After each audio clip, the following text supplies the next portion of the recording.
Hi, this is Ram Gopal Verma, and congratulations to iDream for reaching 1 million subscribers.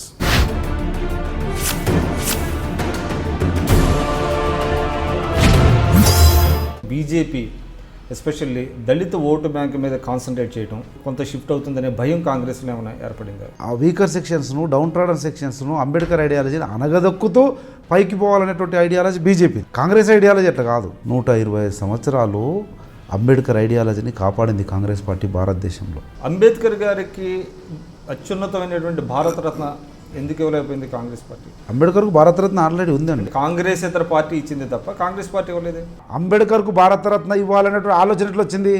Ambedkar ఏమేమి చేసిండో Congress party చెప్పింది కనుక. 2014లో తొలిసారి మీరు ఎమ్మెల్యే అయ్యారు. మీ వాయిస్ని సప్రెస్ చేయడానికి, మిమ్మల్ని హ్యూమిలియేట్ చేయడానికి ఇక్కడ రాష్ట్ర కాంగ్రెస్లో కొన్ని ప్రయత్నాలు జరిగినాయి. నా వాయిస్ను అనగదొక్కడానికి ఎవరు ప్రయత్నం చేసినా బయటకు వస్తా. అంటే జాతీయ గీతాన్ని అవమానపరిచారు అనేటువంటి కాంటెక్స్ట్లో మీ నాయకత్వం క్షమాపణ చెప్పించింది అనేటువంటి భావన కూడా మీకుందా? బేసికలీ నాయకత్వం చెప్పించింది ఎవరో చెప్తే వినే టైప్ కాదు సంపత్ కుమార్. జాతీయ గీతం విషయంలో ఓహో తప్పు జరిగిందా, ఓకే అండి, సారీ అండి, తప్పేముందండి. ఒక దశలో మీరు చాలా కేటీఆర్ మీద కానివ్వండి, లేకపోతే కవిత గారి మీద కానివ్వండి, చాలా విమర్శలు మీరు బాగా చేశారు. సర్వసాధారణంగా కరప్షన్ అనేది అక్కడ ఇక్కడ నీవైనా నేనైనా 10 రూపాయలకు ఆశపడడం మానవ నైజం. ఇది పీక్ స్టేజ్కి వెళ్ళిపోయింది టీఆర్ఎస్లో. రాజకీయ వ్యభిచారమే అంటున్నారు. నీతి నిజాయితీగా ఎటువంటి అక్రమాలకి పాల్పడకుండా ఒక ఎమ్మెల్యే తనకి న్యాయబద్ధంగా వస్తున్నటువంటి జీతభత్యాలతో కాన్స్టిట్యున్సీని నిర్వహించడం సాధ్యపడుతున్నదా? అబ్రామేమో అర్ణమ్మకు చెల్ల వెంకటరామరెడ్డికి దూరమై సొంతం వ్యవహారం చేయడానికి అలవాటు పడ్డాడు. దాంతోపాటు డబ్బులు, అడ్డగోలుగా డబ్బులు. కార్యకర్త మన చిన్న పెద్ద అనేది చూడకుండా ముఖ్యమంత్రి అభ్యర్థిగా ఎందుకు ప్రకటించలేకపోతున్నది మీ నాయకత్వం? నేషనల్ పార్టీ ఎప్పుడు కూడా ముఖ్యమంత్రి అభ్యర్థిని 3 ఏళ్ల క్రితం 5 ఏళ్ల క్రితం ప్రకటించదండి. రీజనల్ పార్టీ ఉందనుకోండి, కేసీఆర్ ఇంటి పార్టీ అండి. ఆయన అవుతాడు, లేకపోతే కొడుకు అవుతాడు, లేదా తల్లి అవుతాడు, బిడ్డ అవుతుంది, దుకాణం అదే. ఎడ్యుకేషన్ పరంగా టీఆర్ఎస్ ప్రభుత్వం చాలా ఇంపార్టెన్స్ ఇస్తున్నట్టుగా కనపడుతుంది కదా. ప్రతి రూపాయకు అడుక్కున్నట్లుంది. నీకు 6%, 8% కమిషన్లు వచ్చే కాంట్రాక్టర్లకేమో ఆన్లైన్లో వేల కోట్ల రూపాయలు ట్రాన్స్ఫర్ చేస్తావు. కానీ బీదా బిక్కి పిల్లలకు సంబంధించినటువంటి లోన్లు ఉండని, స్కూల్ బిల్లులు ఉండని, లేకపోతే స్కూల్ డ్రెస్ల బిల్లులు ఉండని, మెస్ బిల్లు ఉండని, ఇవి మాత్రం రిలీజ్ చేయవు.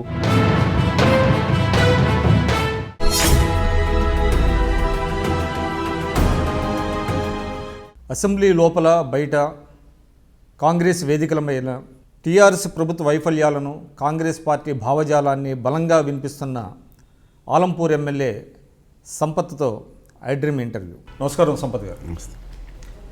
ఈ మధ్య కాంగ్రెస్ పార్టీ టీపీసీసీ ఆధ్వర్యంలో మిషన్ 31 అని ఒక కార్యక్రమం తీసుకున్నారు. అంటే ఎస్పెషల్లీ ఎస్సీ ఎస్టీ నియోజకవర్గాల మీద దృష్టి పెట్టారు. అంటే కారణం ఏంటి? ఎస్సీ ఎస్టీ నియోజకవర్గాల్లో కాంగ్రెస్ పార్టీ బలహీనంగా ఉందని మీడియాలో కూడా ఇంటర్ప్రిటేషన్ తప్పుగా జరిగింది.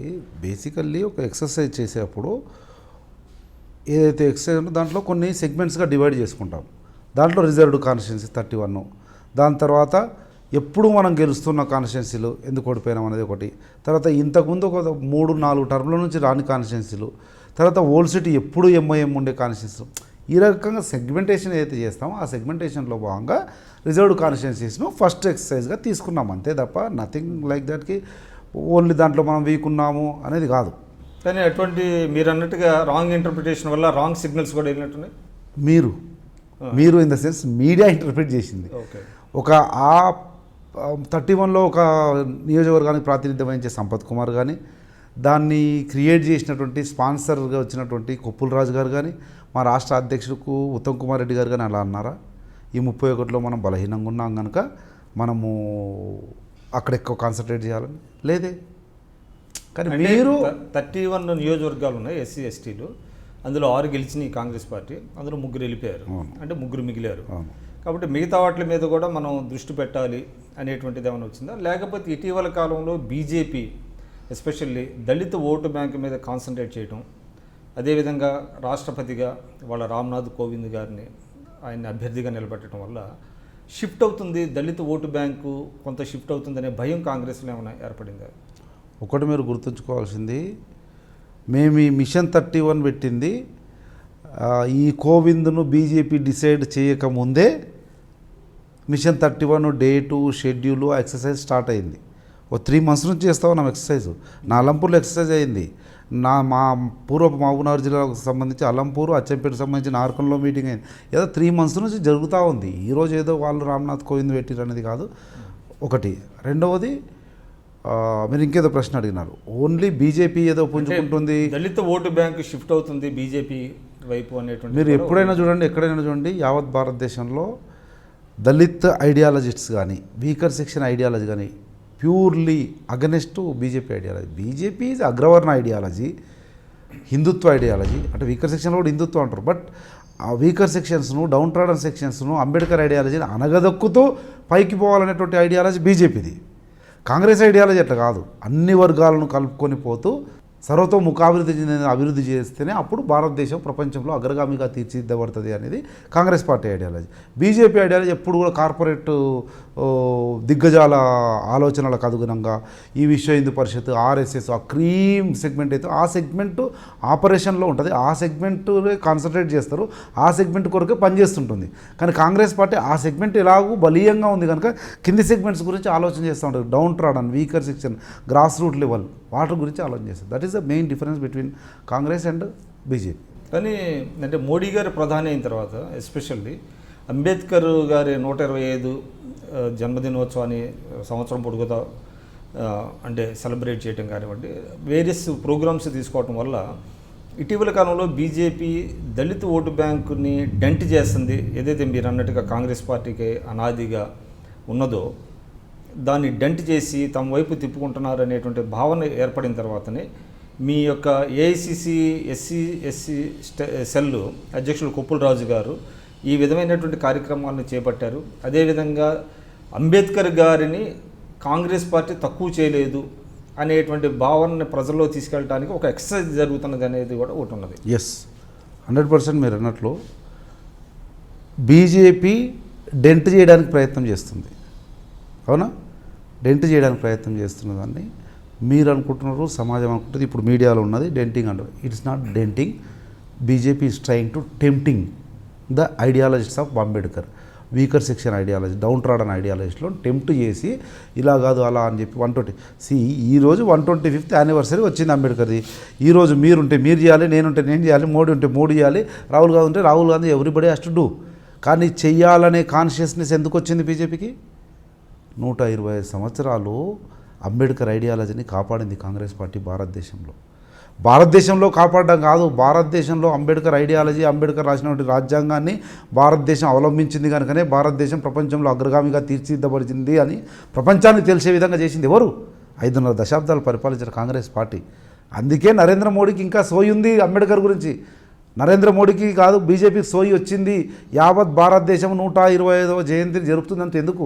ఇన్ని సంవత్సరాలు అంబేద్కర్ను కాపాడుకుంటూ, అంబేద్కర్ ఐడియాలజీని విస్తరింపజేస్తూ, అంబేద్కర్ ఐడియాలజీని ఆచరిస్తూ, అంబేద్కర్ ఐడియాలజీ ద్వారానే సరైనటువంటి సర్వతోముఖాభివృద్ధి చెందుతుంది. డౌన్ ట్రాడన్ సెక్షన్స్, ఈ సామాజిక తారతమ్యాలు ఏవైతున్నాయో అవి లేకుండా భారతదేశంలో అందరూ కూడా సమానంగా తీర్చిదిద్దబడతారని నమ్మింది కనుకనే కాంగ్రెస్ పార్టీ అది ఆచరించింది కనుకనే ఇప్పటికి కూడా నరేంద్ర మోడీకి సోయి ఉండి అంబేద్కర్ను గుర్తు చేసుకోగలుగుతూ ఉన్నాడు. అయితే ఒకటి చెప్పండి, మీరు అంటున్నారు అంటే అంబేద్కర్ ఐడియాలజీని కాంగ్రెస్ పార్టీయే మిగతా పార్టీల కంటే కూడా పెంచి పోషించింది, వ్యాప్తి చేసిందని అంటున్నారు. అంటే మీరు ఒక కాంగ్రెస్ వాది కాకుండా ఒక దళిత నాయకులుగా మీరు చెప్పండి. అంటే భారతదేశానికి స్వాతంత్రం వచ్చిన 70 సంవత్సరాల తర్వాత రాజ్యాంగ లక్ష్యాలు ఏదైతే ఉన్నదో దళితులకు దక్కిందంటారా? 100% అండి. ఒకటి, రాజ్యాంగము అంబేద్కర్ గారు రాసిన కొన్ని రోజుల తర్వాతనే వారు లా మినిస్టర్గా కొన్ని రోజులు పనిచేశారు. దాని తర్వాత వాళ్ళు లేకపోయి ఉండొచ్చు, అంటే స్వర్గస్థులు అయి ఉండొచ్చు. కానీ దాని తర్వాత కూడా అంబేద్కర్ ఐడియాలజిస్టులే ఒక జగ్జీవన్ రామ్ కావచ్చు, ఒక కాన్షీరామ్ కావచ్చు, ఈ రోజునటువంటి మీరా కుమారి కావచ్చు, సుశీల్ కుమార్ షిండే కావచ్చు, వీళ్ళందరూ కూడా ఆ అంబేద్కర్ ఐడియాలజీని, అంబేద్కర్ రాసిన రాజ్యాంగాన్ని, ఆ రాజ్యాంగ స్ఫూర్తిని, రాజ్యాంగంలో మాకు కల్పించినటువంటి హక్కులను ఎవ్వరు కూడా కాలరాయకుండా ఎప్పటికప్పుడు అంబేద్కర్ను గుర్తు చేస్తూ మా హక్కులను మాకు దక్కే విధంగా ముందుకు పోయినాం. దాంట్లో ప్రధాన భూమిక వహించింది. అవునన్నా కాదన్నా భారతదేశాన్ని 70 సంవత్సరాల్లో 5.5 దశాబ్దాలు కాంగ్రెస్ పార్టీ పరిపాలించిందండి. ఎందుకు పరిపాలించారు? డెమోక్రటిక్గా మాకు అవకాశం ఇచ్చింది భారతదేశ ప్రజలు. 125 కోట్ల మంది ప్రజలు 5.5 దశాబ్దాలు మాకు అవకాశం ఎందుకు ఇచ్చిర్రు? కాంగ్రెస్ పార్టీయే భారతదేశంలోని అన్ని వర్గాల ప్రజల అభివృద్ధిని కాంక్షిస్తుంది, ఆ వైపుగా అడుగులేస్తుంది అన్నారే మాకు అవకాశం ఇచ్చారు. దాంట్లో భాగంగానే రాజ్యాంగ ఫలాలు పుచ్చుకున్నాం కనుకనే ఈరోజు సంపత్ కుమార్ అనే అతి బీద సామాన్య కుటుంబంలో పుట్టినటువంటి ఈ దళిత కుటుంబంలో పుట్టినటువంటి ఎమ్మెల్యే అయిండు. ఎస్, గర్వంగా నాలాంటి వాళ్ళు వందల మంది, వేల మంది, లక్షల మంది యావత్ భారతదేశంలో ప్రపంచవ్యాప్తంగా విస్తరించారంటే అంబేద్కర్ ఇచ్చిన ఫలాలు అందినాయి కనుకనే, ఆ అందించడంలో కాంగ్రెస్ పార్టీ సఫలీకృతం అయ్యింది కనుకనే సంపత్ కుమార్ లాంటి వాళ్ళు లక్షలాదిగా ప్రపంచవ్యాప్తంగా వెదజల్లబడినారు. ఎందుకు? అంబేద్కర్, రాజ్యాంగం, కాంగ్రెస్ పార్టీ. అంటే మీరు చెప్పండి, అంటే రాజ్యాంగ పరంగా ఉన్న సీట్ల కంటే మిగతా ఎక్కువ సీట్లు ఇచ్చిన దాఖలాలు ఉన్నాయా కాంగ్రెస్ పార్టీ? అంటే ఇదే ఎగ్జాంపుల్ అంటే ఎక్కువ సీటు ఇవ్వడం కాదు. మొన్నటిదాకా మల్కాజ్గిరి సర్వేసత్యనారాయణ జనరల్ సీట్లో గెలిపించింది, కేంద్ర మంత్రిని చేసింది జనరల్ సీట్లనే. మీరు నాకంటే ముందు ఇంటర్వ్యూ తీసుకున్నా అని చెప్పి ఇంతకుముందు ఇంట్రడక్షన్లో చెప్పినటువంటి మల్లు రవిని జనరల్ సీట్లో నిలబెట్టి గెలిపించి విప్పించి మళ్ళీ ఇప్పుడు కూడా ఆ కాన్స్టిట్యూన్సీకి ఆయన్నే ఇన్ఛార్జ్గా పెట్టింది కాంగ్రెస్ పార్టీయే. దట్ ఈజ్ కాంగ్రెస్ అండి. సరే, అట్లా అనుకున్నప్పుడు అంబేద్కర్ గారికి అత్యున్నతమైనటువంటి భారతరత్న ఎందుకు ఇవ్వలేకపోయింది కాంగ్రెస్ పార్టీ అన్ని సంవత్సరాలు అధికారంలో ఉన్న తర్వాత? అంబేద్కర్కు భారతరత్న ఆల్రెడీ ఉందండి. అంటే ఎట్లా కదా, అది 91లో ఆ రోజు ఉన్నటువంటి విపి సింగ్ గారి ప్రభుత్వం ఇచ్చింది, అంటే కాంగ్రెసేతర పార్టీ ఇచ్చింది తప్ప కాంగ్రెస్ పార్టీ ఇవ్వలేదు. మీకు తెలుసు విపి సింగ్ గారికి కానీ లేకపోతే దాని తర్వాత వచ్చిన చంద్రశేఖర్ వీళ్ళందరూ కూడా కాంగ్రెస్ మద్దతు ఇచ్చినటువంటి గవర్నమెంట్స్. అవి అందరి ఐడియాలజికల్ కాన్సెన్సెస్ తోటే వచ్చింది. అనేది అప్పటి వరకు కాంగ్రెస్ పార్టీకి ఆయనకి భారతరత్న ఇవ్వాలనేటువంటిది రాలేదంటారా వాళ్ళు సొంతంగా అధికారంలో ఉన్న సమయంలో? 100% భారతరత్న ఇవ్వడం కానీ అంబేద్కర్కు భారతరత్న ఇవ్వాలనేటువంటి ఆలోచన ఎట్లా వచ్చింది? అంబేద్కర్ ఏమేమి చేసిండో కాంగ్రెస్ పార్టీ చెప్పింది కనుక, అంబేద్కర్ ఏమేమి చేసిండో ఏమేమి చెప్పిండో అది కాంగ్రెస్ పార్టీ అవలంబించింది కనుకనే ఆయనకు భారతరత్న ఇవ్వాలి అనేటువంటి ఆలోచన వచ్చింది. 1947 తన నుంచి 91 వరకు, అంటే 91లో కాంగ్రెస్ ఇతర పార్టీ వచ్చేంత వరకు అంబేద్కర్ గారికి భారతరత్న ఇవ్వలేదు. మీరు ఒక అంబేద్కరిస్ట్గా దాన్ని ఏ విధంగా సమర్థించుకుంటారు? 100% సమర్థించుకోవడం కాదండి. నరనలాల్లో అంబేద్కర్ ఐడియాలజీ ఉన్నది ఏ పార్టీ కంటే కాంగ్రెస్ పార్టీకి. Congress party ideology, Ambedkar ideology రెండు నిండుగా నింపుకున్న సంపత్ కుమార్గా చెప్తున్నా, అంబేద్కర్ ఐడియాలజీని తూచా తప్పకుండా పాటించే ఏదైనా వ్యవస్థ, వ్యక్తి ఉన్నారు అంటే ఆ వ్యక్తులు కానీ వ్యవస్థ కానీ అంటే అది కాంగ్రెస్ పార్టీయే, నో డౌట్ అట్ ఆల్. కానీ ఆ ఫలాలు ఈయన వల్లనే ఈ ఫలాలు అందినాయి కదా అనే ఆలోచన వచ్చి వాళ్ళకు భారతరత్న ఇవ్వాలనే ఆలోచన రావడం నేను చేసిన ఇమీడియట్ పనికి నెక్స్ట్ డేనే అప్రిషియేషన్స్ రావు. It takes some time to get the fruits of that particular incident or that particular action. That is belated ఇది కాదంటారా? Not belated, no. Congress party ఇచ్చింది, కాంగ్రెస్ పార్టీ పెంచింది, పోషించింది. రాబోయే రోజుల్లో కూడా ఇప్పటికి కూడా ఓట్ల కొరకు, సీట్ల కొరకు అంబేద్కర్ని వాడుకోవడానికి ప్రయత్నం చేస్తుంది రావు, కానీ ప్రయత్నం చేస్తున్నది బీజేపీ. అయితే ఓట్లు లేదు, సీట్లు లేదు, ఎలక్షన్ లేదు, ఏమీ లేకుండా అంబేద్కర్ను ఒక బిగ్ స్టాచ్యూగా, ఒక వ్యక్తిగా, ఒక శక్తిగా ఆయన ఆలోచనలను విస్తరింపజేయడానికి ప్రయత్నం చేసింది కాంగ్రెస్ పార్టీ. చేస్తూనే ఉంటుంది, నిరంతర ప్రక్రియ. ఈరోజు కొప్పుల రాజు, తర్వాత సంపత్ కుమార్, తర్వాత ఇంకో జనరేషన్లో ఇంకోరు వస్తారు. డెఫినెట్లీ కాంగ్రెస్ పార్టీ ఐడియాలజిస్టులు మాత్రమే అంబేద్కర్ ఐడియాలజీని క్యారీ చేస్తారు నెక్స్ట్ జనరేషన్స్కు. సరే, వేరే ఉదాహరణలు అవసరం లేదు, మీ సొంత ఉదాహరణ. మీరు ఓకల్లో చదువుకున్న వాళ్ళు, 2014లో తొలిసారి మీరు ఎమ్మెల్యే అయ్యారు. ఎట్ మీ వాయిస్ని సప్రెస్ చేయడానికి, మిమ్మల్ని హ్యూమిలియేట్ చేయడానికి ఇక్కడ రాష్ట్ర కాంగ్రెస్లో కొన్ని ప్రయత్నాలు జరిగినాయి, అటువంటి ఉదంతాలు కనబడినాయి. మీరు కూడా మీడియా ముందుకు వచ్చారు. అంటే అది ఒక వివక్ష కాదంటారా? ఇక్కడ కాంగ్రెస్లో ఒక పెత్తందారి నాయకత్వం అన్నీ మీరు చవి చూసినట్టు మీరు ఒప్పుకుంటారా? చాలా మంచి ప్రశ్న అడిగారు విక్రమ్ గారు. నేను ఏమంటాను, ఎస్ మీరు అన్నది వాస్తవం. నేనే బయటకు వచ్చిన, నా వాయిస్ను అనగదొక్కడానికి ఎవరు ప్రయత్నం చేసినా బయటకు వస్తా. అయితే కాంగ్రెస్ పార్టీలో ఉన్న గనుకనే నా వాయిస్ని నేను చెప్పుకునే అవకాశం అన్న వచ్చింది. సార్ నాకు అలా చేయకండి, సహచర శాసనసభ్యులారా నాకు అట్లా చేయకండి అని చెప్పుకునే అవకాశం వచ్చింది. కానీ వేరే పార్టీ అది కూడా ఉండదు. That is the difference between Congress party and other parties. మీరు ఆలోచన చేయండి. మీరు చెప్పిన ఎగ్జాంపుల్ నాకు అర్థమైంది. ఆ రోజు హౌస్లో ఎస్సీ ఎస్టీ సబ్ ప్లాన్ మీద మాట్లాడేటప్పుడు నన్ను సప్రెస్ చేసినారు అన్నదే నేను ఒక్కసారే అప్పుడు వచ్చింది. నన్ను సప్రెస్ చేసింది నా పార్టీ కాదు, మా నాయకులు కాదు, టీఆర్ఎస్ పార్టీ. మీరు చూడండి, ఆన్ రికార్డు చూడండి. అంతకంటే ముందు రోజు ఎస్సీ ఎస్టీ సబ్ ప్లాన్ మీద, ఇది సబ్ ప్లాన్ కదా, ఎస్సీ ఎస్టీ డిమాండ్స్ మీద SC ST BC minority women child disabled welfare ఈ అన్ని డిపార్ట్మెంట్లకు సంబంధించి డిమాండ్స్ నేనే మాట్లాడే అవకాశం వస్తుంది. ఎప్పుడు కూడా 3 years నుంచి అదే వస్తుంది హౌస్లో. అంతకు ముందు రోజే మాట్లాడి దాంట్లోనే క్లియర్ కట్గా శాసనసభ సాక్షిగా దళిత వ్యతిరేక ప్రభుత్వంగా విత్ ఆధారాలతో నిర్ధారించబడింది సంపత్ కుమార్ ద్వారా టీఆర్ఎస్ ప్రభుత్వం తెలంగాణ సమాజం ముందు దోషిగా నిలబెట్టడమే కాదు కదా, స్పీకర్ గారు అడిగిన స్పీకర్ గారు, అధ్యక్ష మా దళితుల సంక్షేమం అనేది బందీ అయింది, దొరల గడిల్లో బందీ అయిన నా దళిత సంక్షేమాన్ని విడుదల చేయమని కోరుతున్నాను అధ్యక్ష మీ ద్వారా ఈ ప్రభుత్వాన్ని అన్న. అంతకంటే పెద్ద దానికి అబ్జెక్షన్ చేశారు కదా. అది అంతకుముందు రోజే జరిగింది. మళ్ళీ ఈరోజు సప్లాన్ మీద ఒకవేళ సంపత్ కుమార్కి అవకాశం వస్తే నిన్ననే అంత తీవ్రంగా మమ్మల్ని దోషిగా తెలంగాణ సమాజం ముందు నిలబెట్టగలిగిండు. ఈ 3 సంవత్సరాల్లో సప్లాన్ను అనగదొక్కడం వల్ల ఏ రకంగా నష్టపోయారు అనేది మళ్ళీ చెప్పగలుగుతాడు. ఎందుకంటే మేము సబ్ కమిటీ మీటింగ్లలో చెప్పినాం. ఎందుకు హౌస్లో కాకుండా బయట సబ్ కమిటీ మీటింగ్లో ఆమె మెంబర్. సో దాంట్లో చాలా గట్టిగా మాట్లాడి గట్టిగా వాదించినాం కనుకనే ఆ సప్లాన్ వచ్చింది. అందుకే ఆ అన్అఫీషియల్ మీటింగ్లో అంత పెద్ద ఎత్తున స్టాటిస్టిక్స్తో చెప్పినాడు. ఇప్పుడు చెప్తే శాసనసభ సాక్షిగా మళ్ళొకసారి మనం దోషిగా నిర్ధారణ అవుతాం.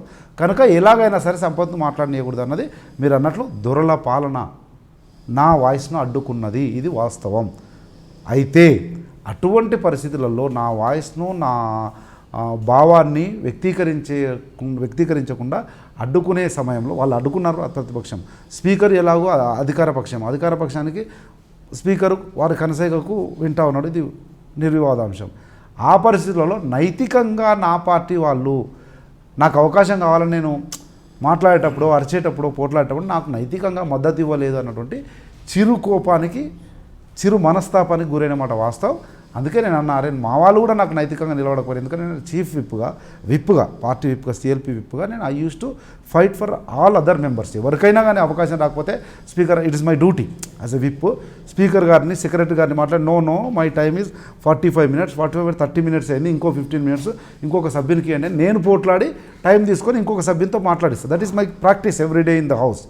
అటువంటిది నాకు అవకాశం కావాలని పోట్లాడటం మాత్రం ఒక్కరు కూడా నాకు నైతికంగా నిలబడకపోయిరే అనేటువంటి చిరు మనస్తాపం అయితే ఉన్నమాట వాస్తవం.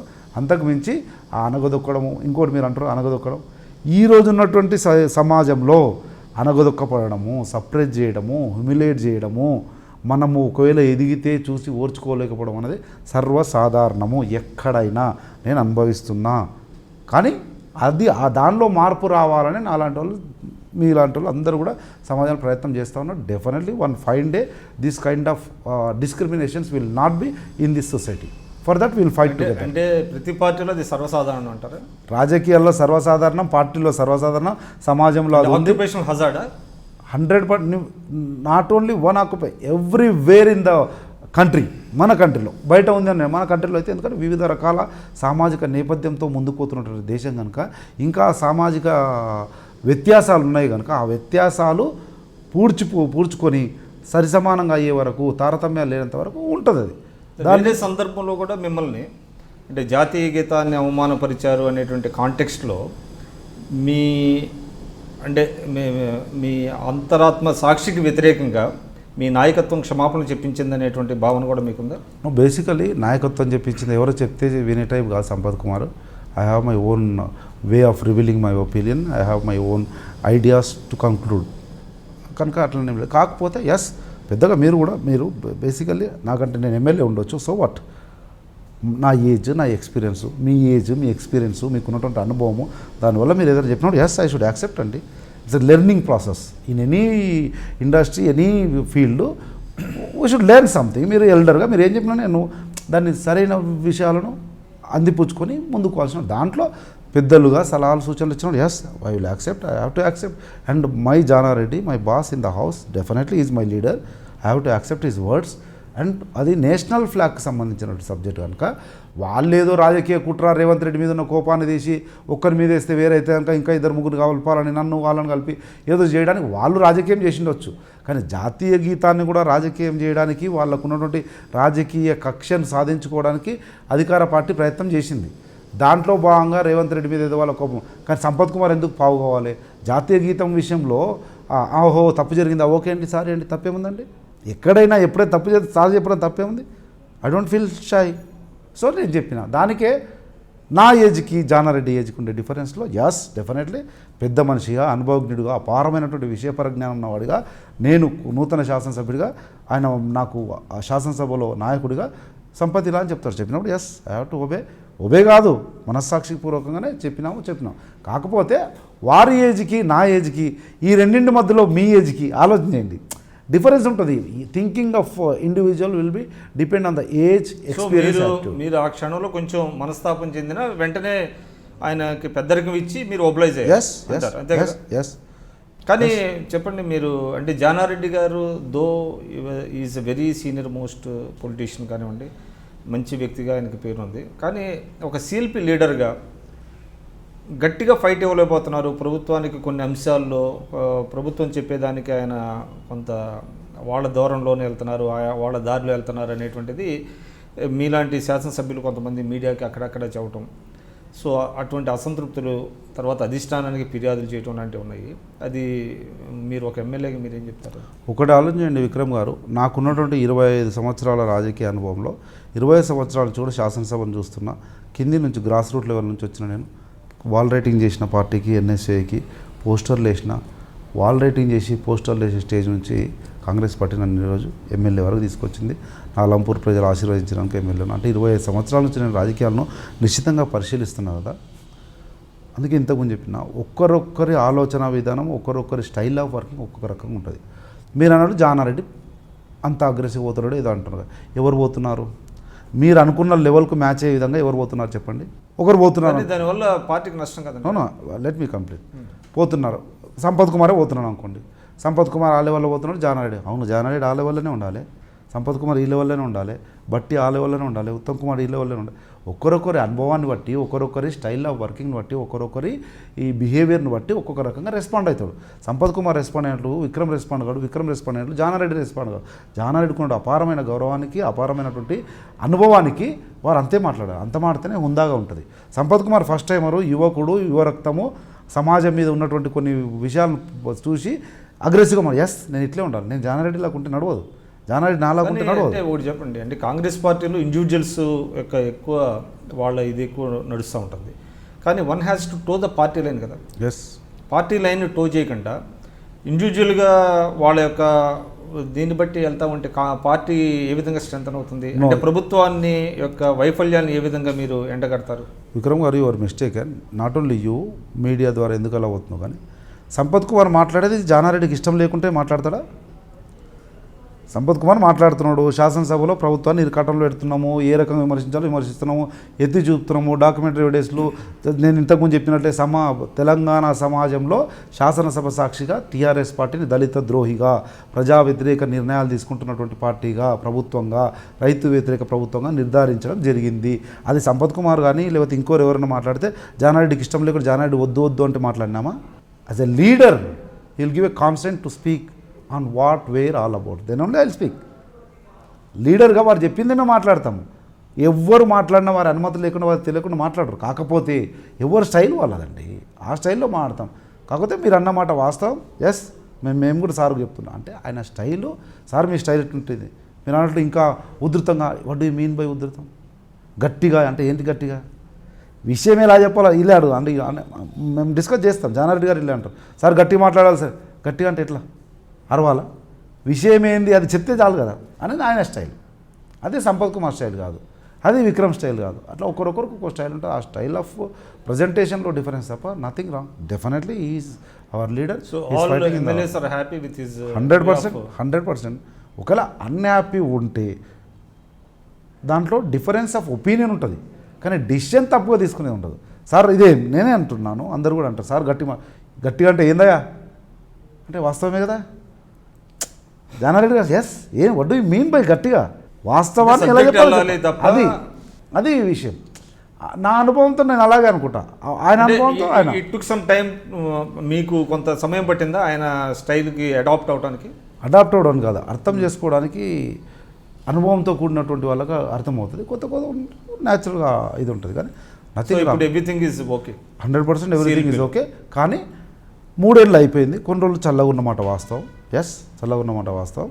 జానారెడ్డి గారు కూడా మొన్నే కదా ప్రభుత్వానికి ఇవ్వాలి. ఎస్, అది ఎవరు చెప్తారు? మీకు నాకుంటుంది దుందుడుకు. నిన్న చెప్పిండు కదా ఈరోజు చేయలే అని మనం అంటాం. కానీ ఆ అనుభవం ఉన్నటువంటి ఒక పెద్ద మనిషి గవర్నమెంట్ అన్నప్పుడు ఒక పని చేయడానికి ఒక ప్రాసెస్ ఉంటుంది, పద్ధతి ఉంటుంది, ప్రొసీజర్ ఉంటుంది, టైం పడుతుంది అని వారు అంటారు. ఓహో అవును కదా అని అర్థం కూడా మనకు కూడా కుదిరే ఆ రకంగా ఇప్పుడు అది కూడా అయిపోయింది. జానారెడ్డి గారు చెప్పే టైం కూడా అయిపోయింది. 3 years అయిపోయింది కనుక now it is time to fight. No issue. ప్రజల పక్షాన నిలబడి అన్ని రంగాల్లో ఏ రకంగా టీఆర్ఎస్ ప్రభుత్వం విఫలమైందో ఆ విఫలమైన విషయాన్ని శాసనసభ సాక్షిగా ఒకవేళ నిర్ధారించలేకపోతే, ప్రజల గొంతుకగా శాసనసభలో మాట్లాడకపోతే కాంగ్రెస్ పార్టీకి నష్టమే జరుగుతుంది, మా అందరికీ కూడా ఇబ్బంది జరుగుతుంది. అది రాబోయే శాసనసభ సమావేశాలు అటువంటి జరగని బరాబర్ కాంగ్రెస్ పార్టీ ఈరోజు అనగదొక్కబడుతున్నటువంటి అన్ని వర్గాల పక్షాన, అన్ని వర్గాల గొంతుకగా ఎన్నికల్లో ఇచ్చినటువంటి ప్రతి హామీ నెరవేర్చే వరకు శాసనసభలో పట్టుబట్టి మెడలోంచి కళ్ళు తెరిపించి అది చేయిస్తుంది. చేయని పక్షంలో తప్పకుండా ప్రజల క్షేత్రంలో టీఆర్ఎస్ పార్టీ నిర్ధారించుకుంటుంది. మీరు చెప్పండి, అంటే ఒక దశలో మీరు చాలా కేటీఆర్ మీద కానివ్వండి, లేకపోతే కవిత గారి మీద కానివ్వండి, చాలా విమర్శలు మీరు బాగా చేశారు, తిప్పికొట్టడం. కానీ ఇటీవల కాలంలో కేసీఆర్ గారు మీ నియోజకవర్గంలో కొన్ని అభివృద్ధి సంక్షేమ కార్యక్రమాలు ప్రకటించిన తర్వాత మీరు కూడా టీఆర్ఎస్లోకి వెళ్తారు అనేటువంటిది ఒక వార్తలు బాగా ఫ్లోట్ అయినాయి. ఆల్మోస్ట్ మీరు కూడా వెళ్తారు అంటే మీరు ఖండించాలి కొద్ది కాలం పాటు. ఎందుకు జరిగింది ఆ విధంగా? ఇది రాజకీయాల్లో సర్వసాధారణంగా జరిగేది. నేను ఇంతకుముందు చెప్పిన 25 years నుంచి చాలా చూసా. సర్వసాధారణంగా జరిగేది ఏదైనా పీక్ స్టేజ్కి వెళ్ళిపోతుంది టీఆర్ఎస్ పార్టీ అధికారంలోకి వచ్చిన తర్వాత. సర్వసాధారణంగా కరప్షన్ అనేది అక్కడ ఇక్కడ నీవైనా నేనైనా 10 రూపాయలకు ఆశపడడం మానవ నైజం. ఇది పీక్ స్టేజ్కి వెళ్ళిపోయింది టీఆర్ఎస్లో. రాజకీయ వ్యభిచారమే అంటున్నారు. రాజకీయాల్లో ఒకరు ఇంకో పార్టీలో ఇంకొకరు అప్పుడు అక్కడ ఇక్కడ జరిగేది. అది పీక్ స్టేజ్కి వెళ్ళిపోయి రాజకీయ వ్యభిచారానికి నిలయమైపోయింది తెలంగాణ రాష్ట్రం. ఆ ప్రక్రియలో భాగంగా ఎవరన్నా విక్రమ్తో మాట్లాడితే, విక్రమ్ గారు నన్ను ఇంటర్వ్యూ చేశారు, విక్రమ్ గారు కాంగ్రెస్ పార్టీలో కలిసిపోయినట్ల సంపత్తో అర్ధగంట మాట్లాడితే it is your duty. Same అట్లే ఎస్ బరాబర్ నా డ్యూటీ అండి, నా ధర్మం ఏంది, నా అలంపూర్ నియోజకవర్గానికి ఏం కావాలంటే అది ఏ మంత్రి దగ్గరికైనా ఏ ముఖ్యమంత్రి దగ్గర పోయి అడిగే ధర్మం నాకుంది, చేయాల్సిన బాధ్యత వాళ్ళకు ఉంది. ఏమైనా అధికారంలో ఉన్నారు కనుక ఆ రకంగానే ఎవరి దగ్గరికి పోతాం, మాట్లాడతాం. అలంపూర్కు ముఖ్యమంత్రి గారు వచ్చినారు. ఎస్ ఒక టీఆర్ఎస్లో ఒక మెకానిజం ఉంటుందండి.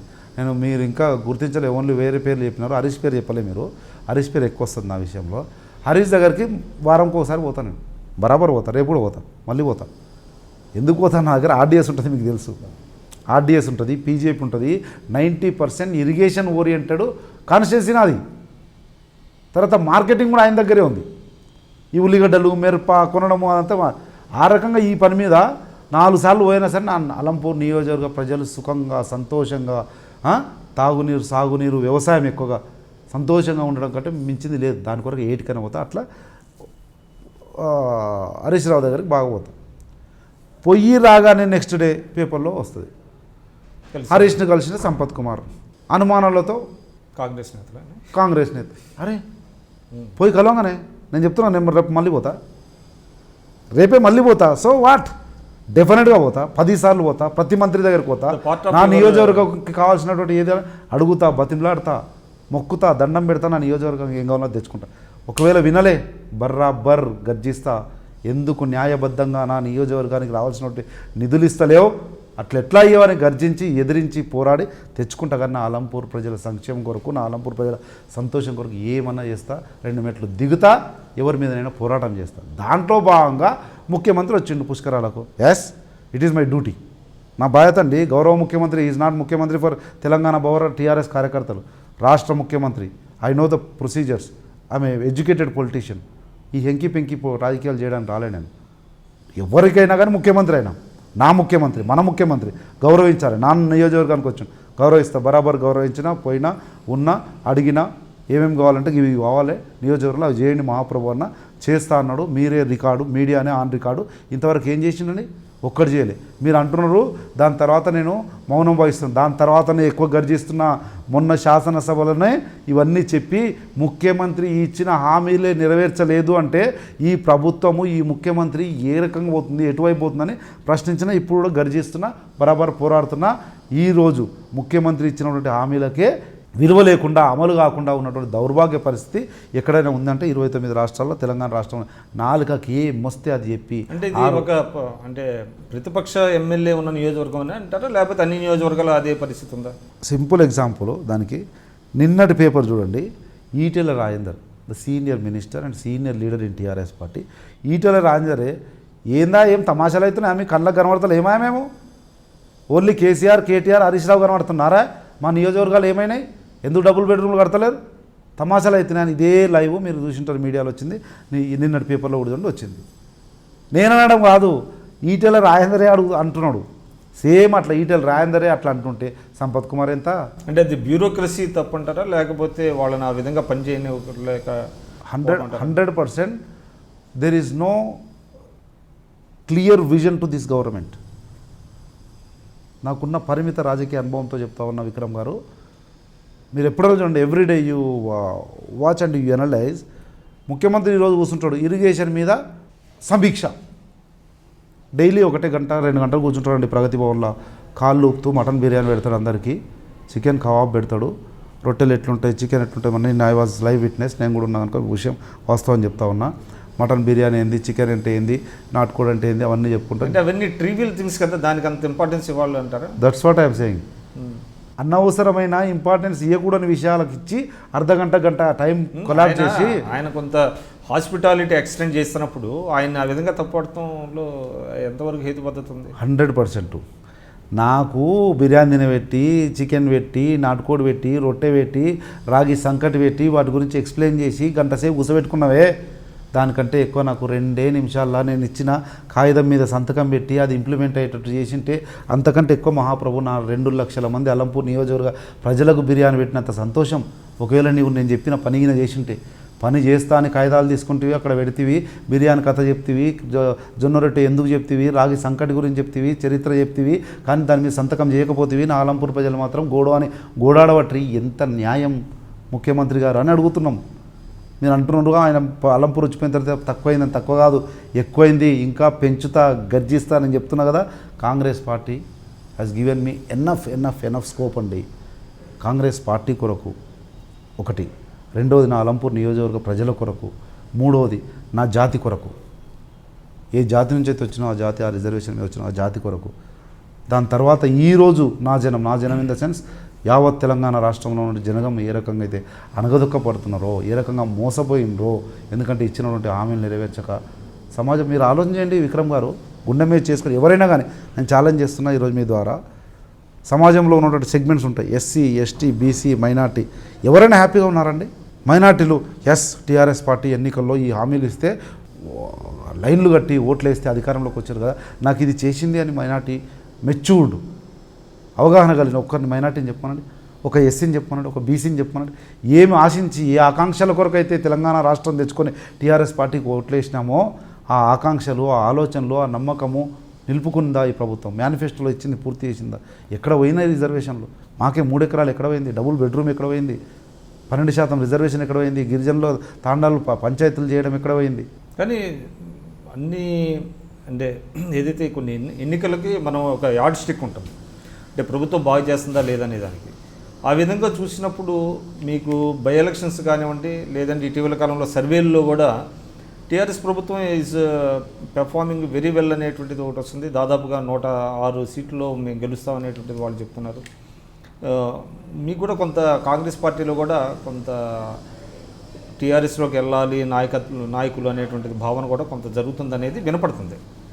దాన్ని ఏ విధంగా మీరు చూస్తారు? విక్రమ్ గారు, ఒకటి వినబడడానికి వాస్తవానికి చాలా డిఫరెన్స్ ఉంటుంది. ఆ డిఫరెన్స్ తెలుసుకోవడానికి కొద్ది టైం పడుతుంది.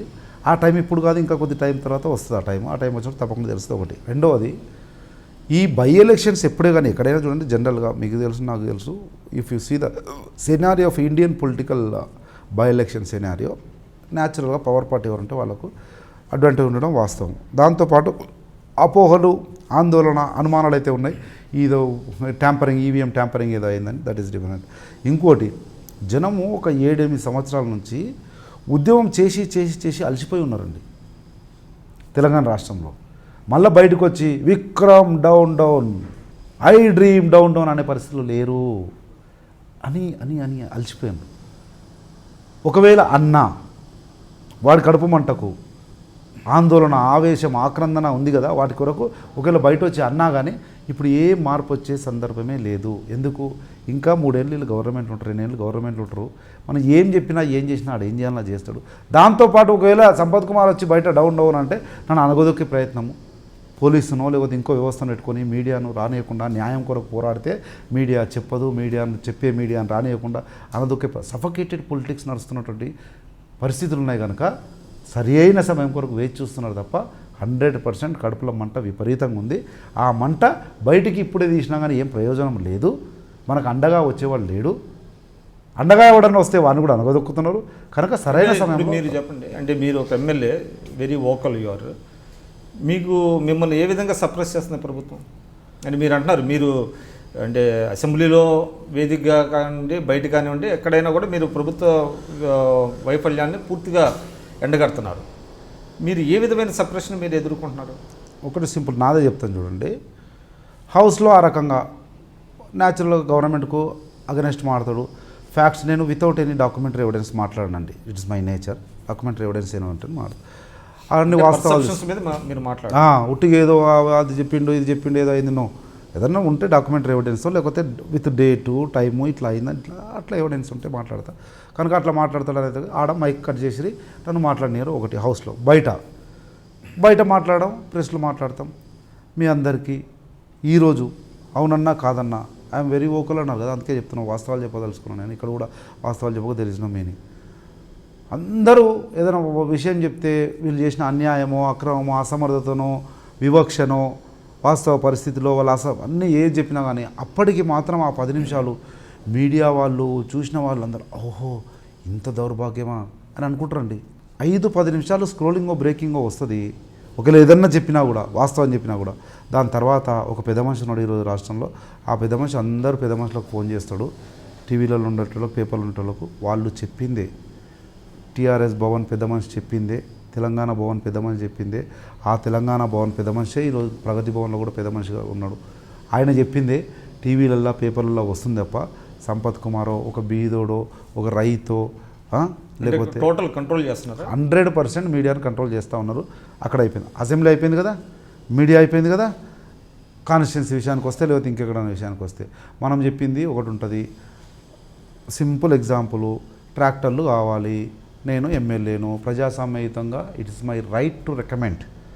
అలా కాకుండా టీఆర్ఎస్లు అపోజిషన్ ఎమ్మెల్యే సంపత్ గారు ఎక్కువ మాడతారు, కట్ చేయి. సీఎం రిలీఫ్ ఫండు 150 ఇచ్చిన, నేను 158 ఇచ్చిన, 25 మాత్రమే చేసిండ్రు. దాంట్లో కూడా టీఆర్ఎస్లు పోతే 50,000 లక్ష రాస్తారు, మేము పోతే 10,000 15,000 రాస్తారు.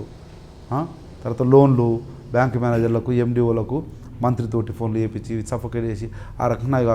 కానీ ఒకటి నాకు తెలిసింది, ఒకటి నేను నేర్చుకున్నది, ఒకటి నేను అమలు చేస్తున్నది. నువ్వు గట్టిగా మాట్లాడు, సబ్జెక్ట్ ఉండి ఎదిరి భయపడుతుంది. టీఆర్ఎస్ భయపడుతుంది, టీఆర్ఎస్ నాయకులు భయపడతారు. నేను అట్లే న్యాయం కొరకున్నాం మనం. నేను ఎక్స్ట్రా నాకేదో చేయమంటలే, వాళ్ళలాగా ఇసుక దందా చేస్తానులే, వాళ్ళలాగా ఈ లిక్కర్ సిండికేట్లో నడుపుతానులే, వాళ్ళలాగా అన్యాయంగా అక్రమంగా నేను ఏదో చేసుకుంటాను.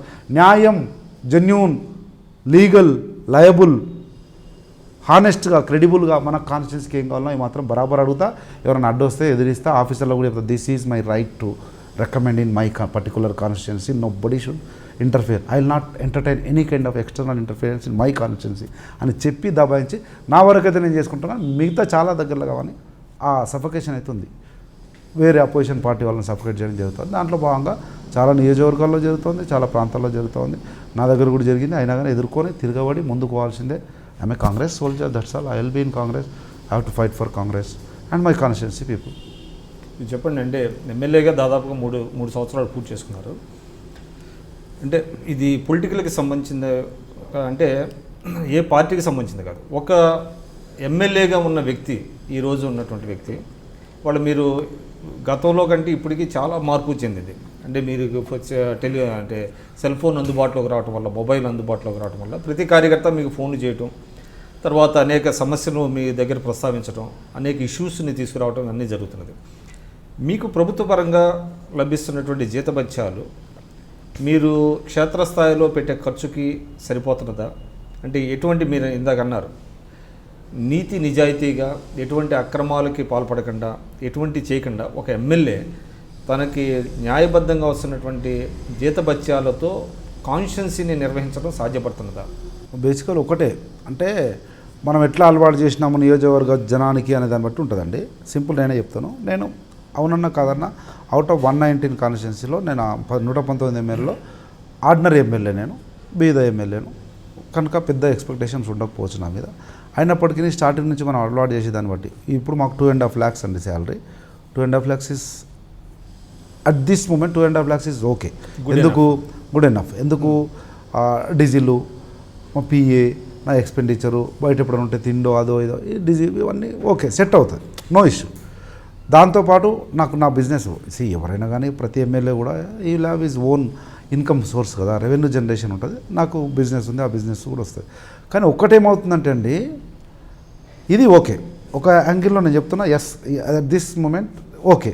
కానీ when you go to other side of the coin, ఎవరైనా ఎమ్మెల్యేని ఊకిడిస్తున్నారండి. 30,000, 20,000, 50,000 ఏదో డొనేషన్ ఉంటుందండి.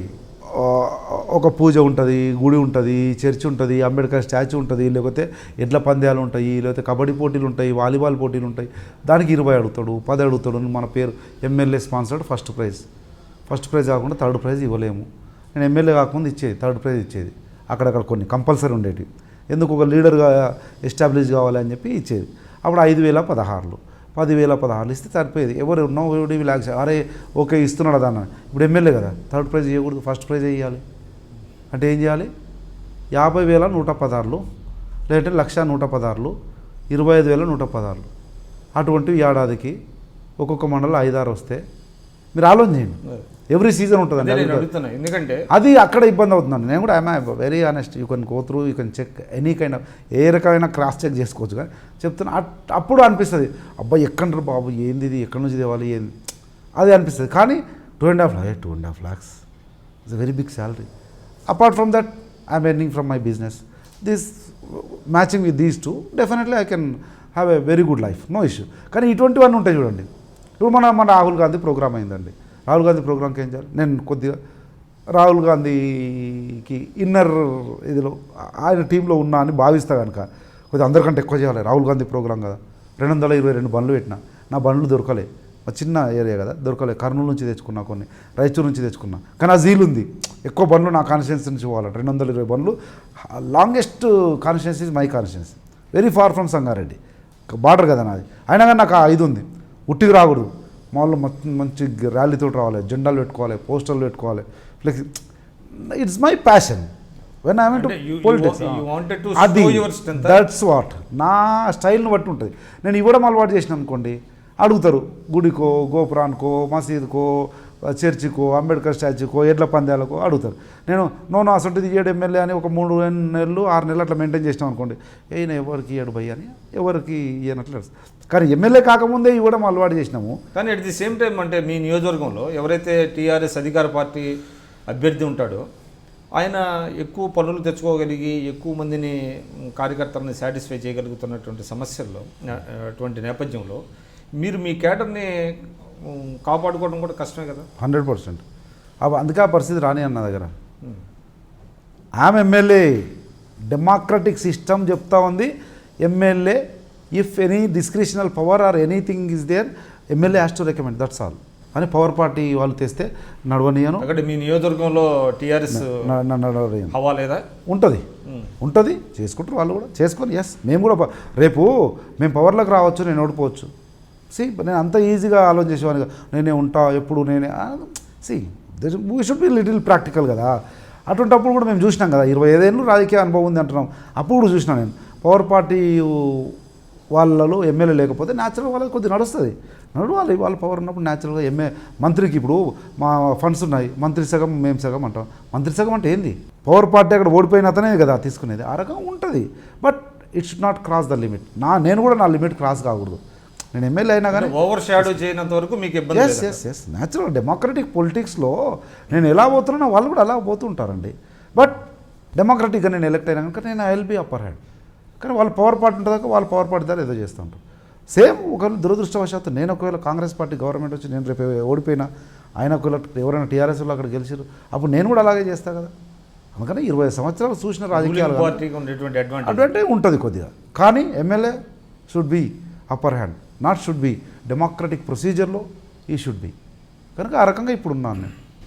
సంపత్ గారు, అంటే మీరు స్టాంచ్ కాంగ్రెస్ సపోర్టరు, మీరు యూత్ కాంగ్రెస్లో తర్వాత యువజన కాంగ్రెస్లో మీరు పార్టిసిపేట్ చేశారు. 2009లో మీకు ఆల్మోస్ట్ టికెట్ ఇచ్చిన తర్వాత మీ జిల్లా మంత్రి గారు అయినటువంటి అరుణ్ గారి ప్రోద్బలంతోనే మీకు తర్వాత మారి అబ్రహాం గారికి వచ్చింది అనేటువంటిది ఒక టాక్ ఉంది, అది కరెక్టేనా? 100% వాస్తవము.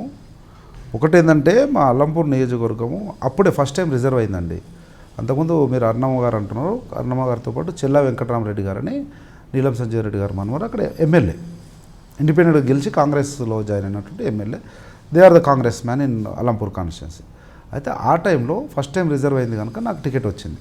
నేను ఆర్ నేషనల్ బ్రాటప్ కనుక ఎన్ఎస్ఏ యూత్ కాంగ్రెస్ ఆ రకంగా వచ్చినాక న్యాచురల్గా అరుణమ్మ గారు కానీ చెల్ల వెంకటరామరెడ్డి గారు కానీ ఈ పిల్లోడు ఎక్కువ చదువుకున్నాడు, అప్పటికే రాజశేఖర్ నన్ను గుర్తుపడతాడు, తర్వాత మనకి వింటాడో లేదో, ఇండిపెండెంట్గా ముందుకు పోతాడేమో, ఇన్ని సంవత్సరాలు మనం కాపాడుకున్నటువంటి వ్యక్తులు వాళ్ళందరూ దూరం అవుతారు అనేటువంటి ఒక న్యాచురల్గా ఆ రకమైనటువంటి భావన ఉండి నాకైతే రాజశేఖర రెడ్డి నన్ను నమ్మి ఇచ్చిండు. ఇంకోటి ఆ రోజు భూతద్దం పెట్టి చూస్తే కూడా ఫస్ట్ టైం రిజర్వేషన్ అయిన కాన్స్టిట్యూషన్ సంపత్ కుమార్కు దరిదాపులో ఉండే కాంగ్రెస్ యాక్టివిస్ట్ లేడు, ఎమ్మెల్యే గిరికి సరిపోయేటోడు ఎవరు లేరు. నేనే రాజశేఖర రెడ్డి నాకు ఇప్పుడు కూడా yes I believe him is my everything. Rajasekhara Reddy నన్ను నమ్మి ఇచ్చిండు, చాలా లాంగ్ బ్యాక్ అటాచ్మెంట్ ఉండే నాకు, కనుక ఇచ్చిండు మంచి పిల్లాడు చదువుకున్నాడని. కానీ ఇచ్చిన తర్వాత మీరు అంటారు లాస్ట్ మూమెంట్లో అంటారు, లాస్ట్ మూమెంట్ కాదు, నాకు ఇచ్చిండు. బీఫామ్ ఇచ్చారు, బీఫామ్తో పాటు ఇదే చెల్లా వెంకటరామరెడ్డి మనుషులు చెల్లా వెంకటరామరెడ్డి గారి అనుమతితోటే నేను నామినేషన్ చేసినాం. అరుణమ్మ గారు కూడా అందరూ ఓకేనా నామినేషన్ చేసినాం. కానీ వాళ్ళు అయితే ట్రయల్ చేస్తూ ఉన్నారు సంపత్ క్యాండిడేచర్ను చేంజ్ చేయాలని. అలాంగ్ విత్ బీఫామ్ నామినేషన్ వేసిన 7 రోజులు నా కష్టపడి సంపాదించుకున్నటువంటి ఇన్స్టాల్మెంట్లో డబ్బులు కట్టి సంపాదించుకున్న ప్లాట్స్ ఉంటాయి, 2 ప్లాట్లు అమ్మి ఆ డబ్బులు ఖర్చు పెట్టుకుని 22,50,000 రూపాయలు లిక్విడ్ క్యాష్ కూడా అయిపోయిన తర్వాత నా టికెట్ కట్ చేయించరు. ఎస్ నేను సార్ మా చెల్ల వెంకటరామరెడ్డి గారు అన్నమ్మ ముందర కూడా ఇట్లే అంట చేయించరు, నా టికెట్ కట్ చేయించిన తర్వాత అబ్రహాం అని వచ్చిండు. He might be knowing him. Abraham రాజకీయాలకు ఏమాత్రం పరిచయం లేని వ్యక్తిని తీసుకొస్తే ఆయనను నామకే వస్తే పెట్టి మేము రాజకీయం చేయొచ్చు అని అనుకున్నారు, చేసిండ్రు, నడిచింది. కానీ ఆయన 6 నెలల్లోనే మినిమం నియత అంటాం మన దాంట్లో, నియతో కృతజ్ఞతను నమ్మక ద్రోహం ఇవన్నీ చేసేసి వీళ్ళకు దూరం అయిపోయిండు. అరుణమ్మకు కానీ చెల్ల వెంకటరామరెడ్డి గారు దూరం అయిపోయిన తర్వాత మారుతున్నటువంటి పరిస్థితులు నేను చూస్తున్నా. నా టికెట్ పోయింది కదా, నా టికెట్ పోయినప్పుడు కూడా టికెట్ పోయినా టీవీలో స్క్రోలింగ్ వస్తూ ఉంది. నేను అందరు ఎంపీటీసీలు సర్పంచ్లు అందరితో కలిసి ఒక క్యాంపులో ఉన్నా. ఎందుకంటే 2 రోజుల్లో ఎమ్మెల్సీ ఎలక్షన్ ఉంది, పోలింగ్ ఉంది, ఎమ్మెల్సీ ఉండే అప్పుడు. నేను నామినేషన్ వేసిన తర్వాత 10 రోజులు ఉన్నా. అప్పుడే స్క్రోలింగ్ వచ్చింది, కళ్ళలో నీళ్ళు పెట్టుకొని బయటకు వస్తూ ఉన్నా. మీరు అడగండి, నాగం జనార్దన్ రెడ్డి ఫోన్ చేసిండు, రేవంత్ రెడ్డి ఫోన్ చేసిండు. అప్పుడు వీళ్ళు టీడీపీలో సౌండ్ లీడర్స్ టికెట్ ఇస్తామన్నారు. నీకు ఇట్లా అయిందంట కదా, నీకు టికెట్ ఇస్తామన్నారు. ఆ కళ్ళల్లో నీళ్ళుండి కూడా చెప్పాను నేను, కాంగ్రెస్ పార్టీని విడిచిపెట్టి పోవాలనే ఆలోచన ఉండేటంత డెలికేట్ కార్యకర్తను కాదు నేను. స్ట్రాంగ్, మీరు ఇంతకుముందు చెప్పినట్టు స్ట్రాంగ్ కాంగ్రెస్ యాక్టివిస్ట్ను ఒకటి. రెండవది, రాత్రికి రాత్రి పార్టీలు చేంజ్ చేసేటంత పెద్దోడిని కూడా కాదు నేను. ఫైనాన్షియల్గానో నా ఫ్యామిలీ పెద్ద ఇది కాదు. వద్దులే అన్న, థ్యాంక్ యూ. మీరు రాజశేఖర రెడ్డి గారు పిలిచి మీకు ఏమైనా భరోసా ఏమైనా ఇచ్చారు. అయితే వీళ్ళు ఆ రాత్రి టికెట్ క్యాన్సిల్ అయిన రాత్రి వీళ్ళు చేసిండ్రు. ఆ రకంగా చెప్పి కంటిన్యూ అయినాను. తర్వాత next day morning early morning 5 o'clock చేసేది అలవాటు రాజశేఖర రెడ్డి గారికి. ఎర్లీ మార్నింగ్ 4:35కే నేను ఆ రోజు నిద్రపోలే, న్యాచురల్గా పోలే కదా. చాలామంది జనము, మా ఫ్యామిలీ వాళ్ళు కార్యకర్తలు ఏడుస్తూ ఉన్నారు. అది రాత్రంతా అదే నడిచింది.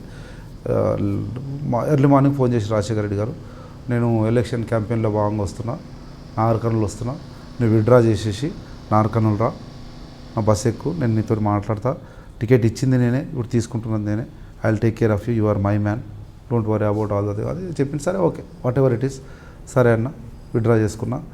పోయినా కలిసి మాట్లాడి చలో నాకు ఏదో చేస్తానో చేస్తుండే కూడా. నాకు తెలిసి ఇంకొక రాజశేఖర రెడ్డి గారు ఒక 15 రోజులు ఉంటే దసరా నెల 15 రోజులలో దసరా ఉండే. దసరాకు డెఫినెట్లీ నాకు ఆన్ రికార్డ్ కూడా చెప్తున్నా, డైరెక్ట్ నాకే చెప్పిండు, టూరిజం కార్పొరేషన్ ఇస్తా నీకు అని కూడా చెప్పిండు. నా బయోడేటా అన్నీ తీసుకొని అంతా క్లియర్ చేసిండే.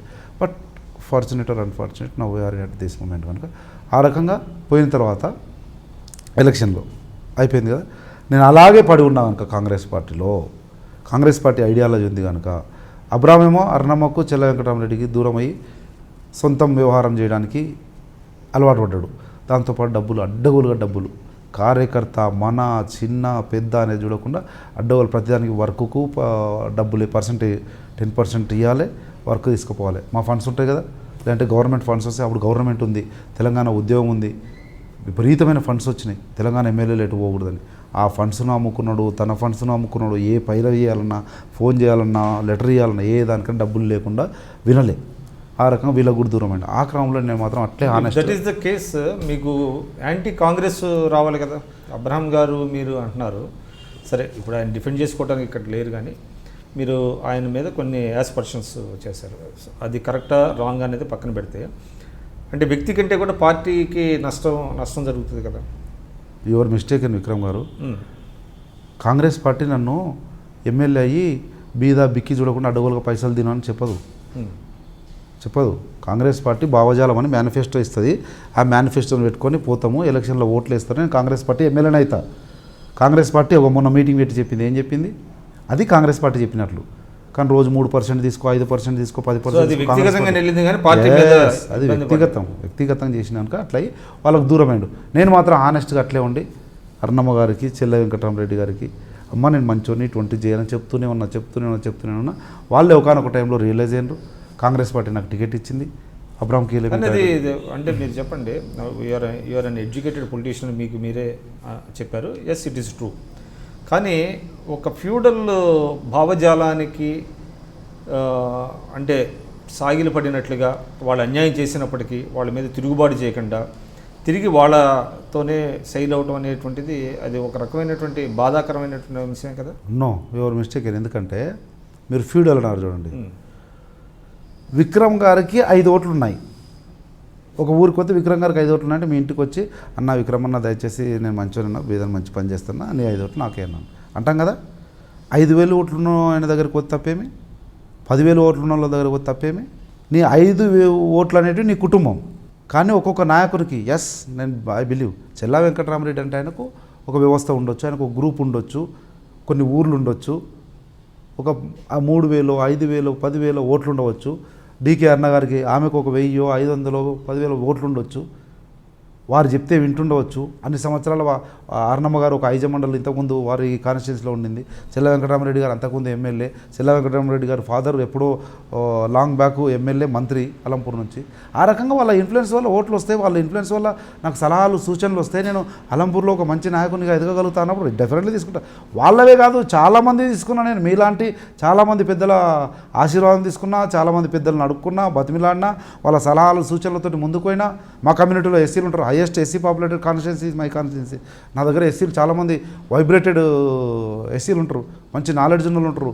ఏ రకంగా ఈ సామాజిక పరిస్థితులను ఎదుర్కొని ముందుకు పోవాలని చెప్తారు. వాళ్ళ సలహాలు సూచనలు తీసుకున్నా. ఆ రకంగా పోయే క్రమంలో మీకు వీళ్ళు కనబడతారు. ఎందుకంటే they are personalities in the party కనుక వాళ్ళు కనబడతారు. ఆ రకంగా అందరి సలహాలు సూచనలతో పోయినా వాళ్ళు నాకు సహకరించారు. చెల్ల వెంకటరామరెడ్డి గారు అయితే పూర్తిగా నా ఎలక్షన్ ఏజెంట్గా ఉండి నాకు అండగా నిలబడి అన్ని రకాలుగా in all aspects he was with me. Now together we are sailing. ఇద్దరం కలిసి, ఆయన ఎక్స్పీరియన్స్డ్ ఎక్స్ఎమ్మెల్యేగా, నేను ఇప్పుడు ప్రజెంట్ ఎమ్మెల్యేగా, ఇద్దరం కలిసి we are sailing together. We are going through with well consensus, advisers, సలహాలు సూచనలతో ఇద్దరం కలిసి నియోజకవర్గంలో ఎక్కడ కూడా ఇబ్బంది లేకుండా. అందుకే చూడండి, కేసీఆర్ సర్వేలోనే ఐఎమ్ టాప్ అండి.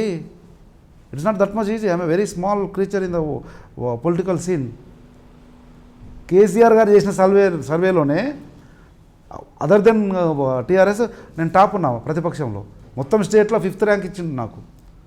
కేసీఆర్, హరీష్ రావు, ఇంకా ఎట్లా రావులు ఉంటారులే 3-4 తర్వాత నాకు ఇచ్చిండు.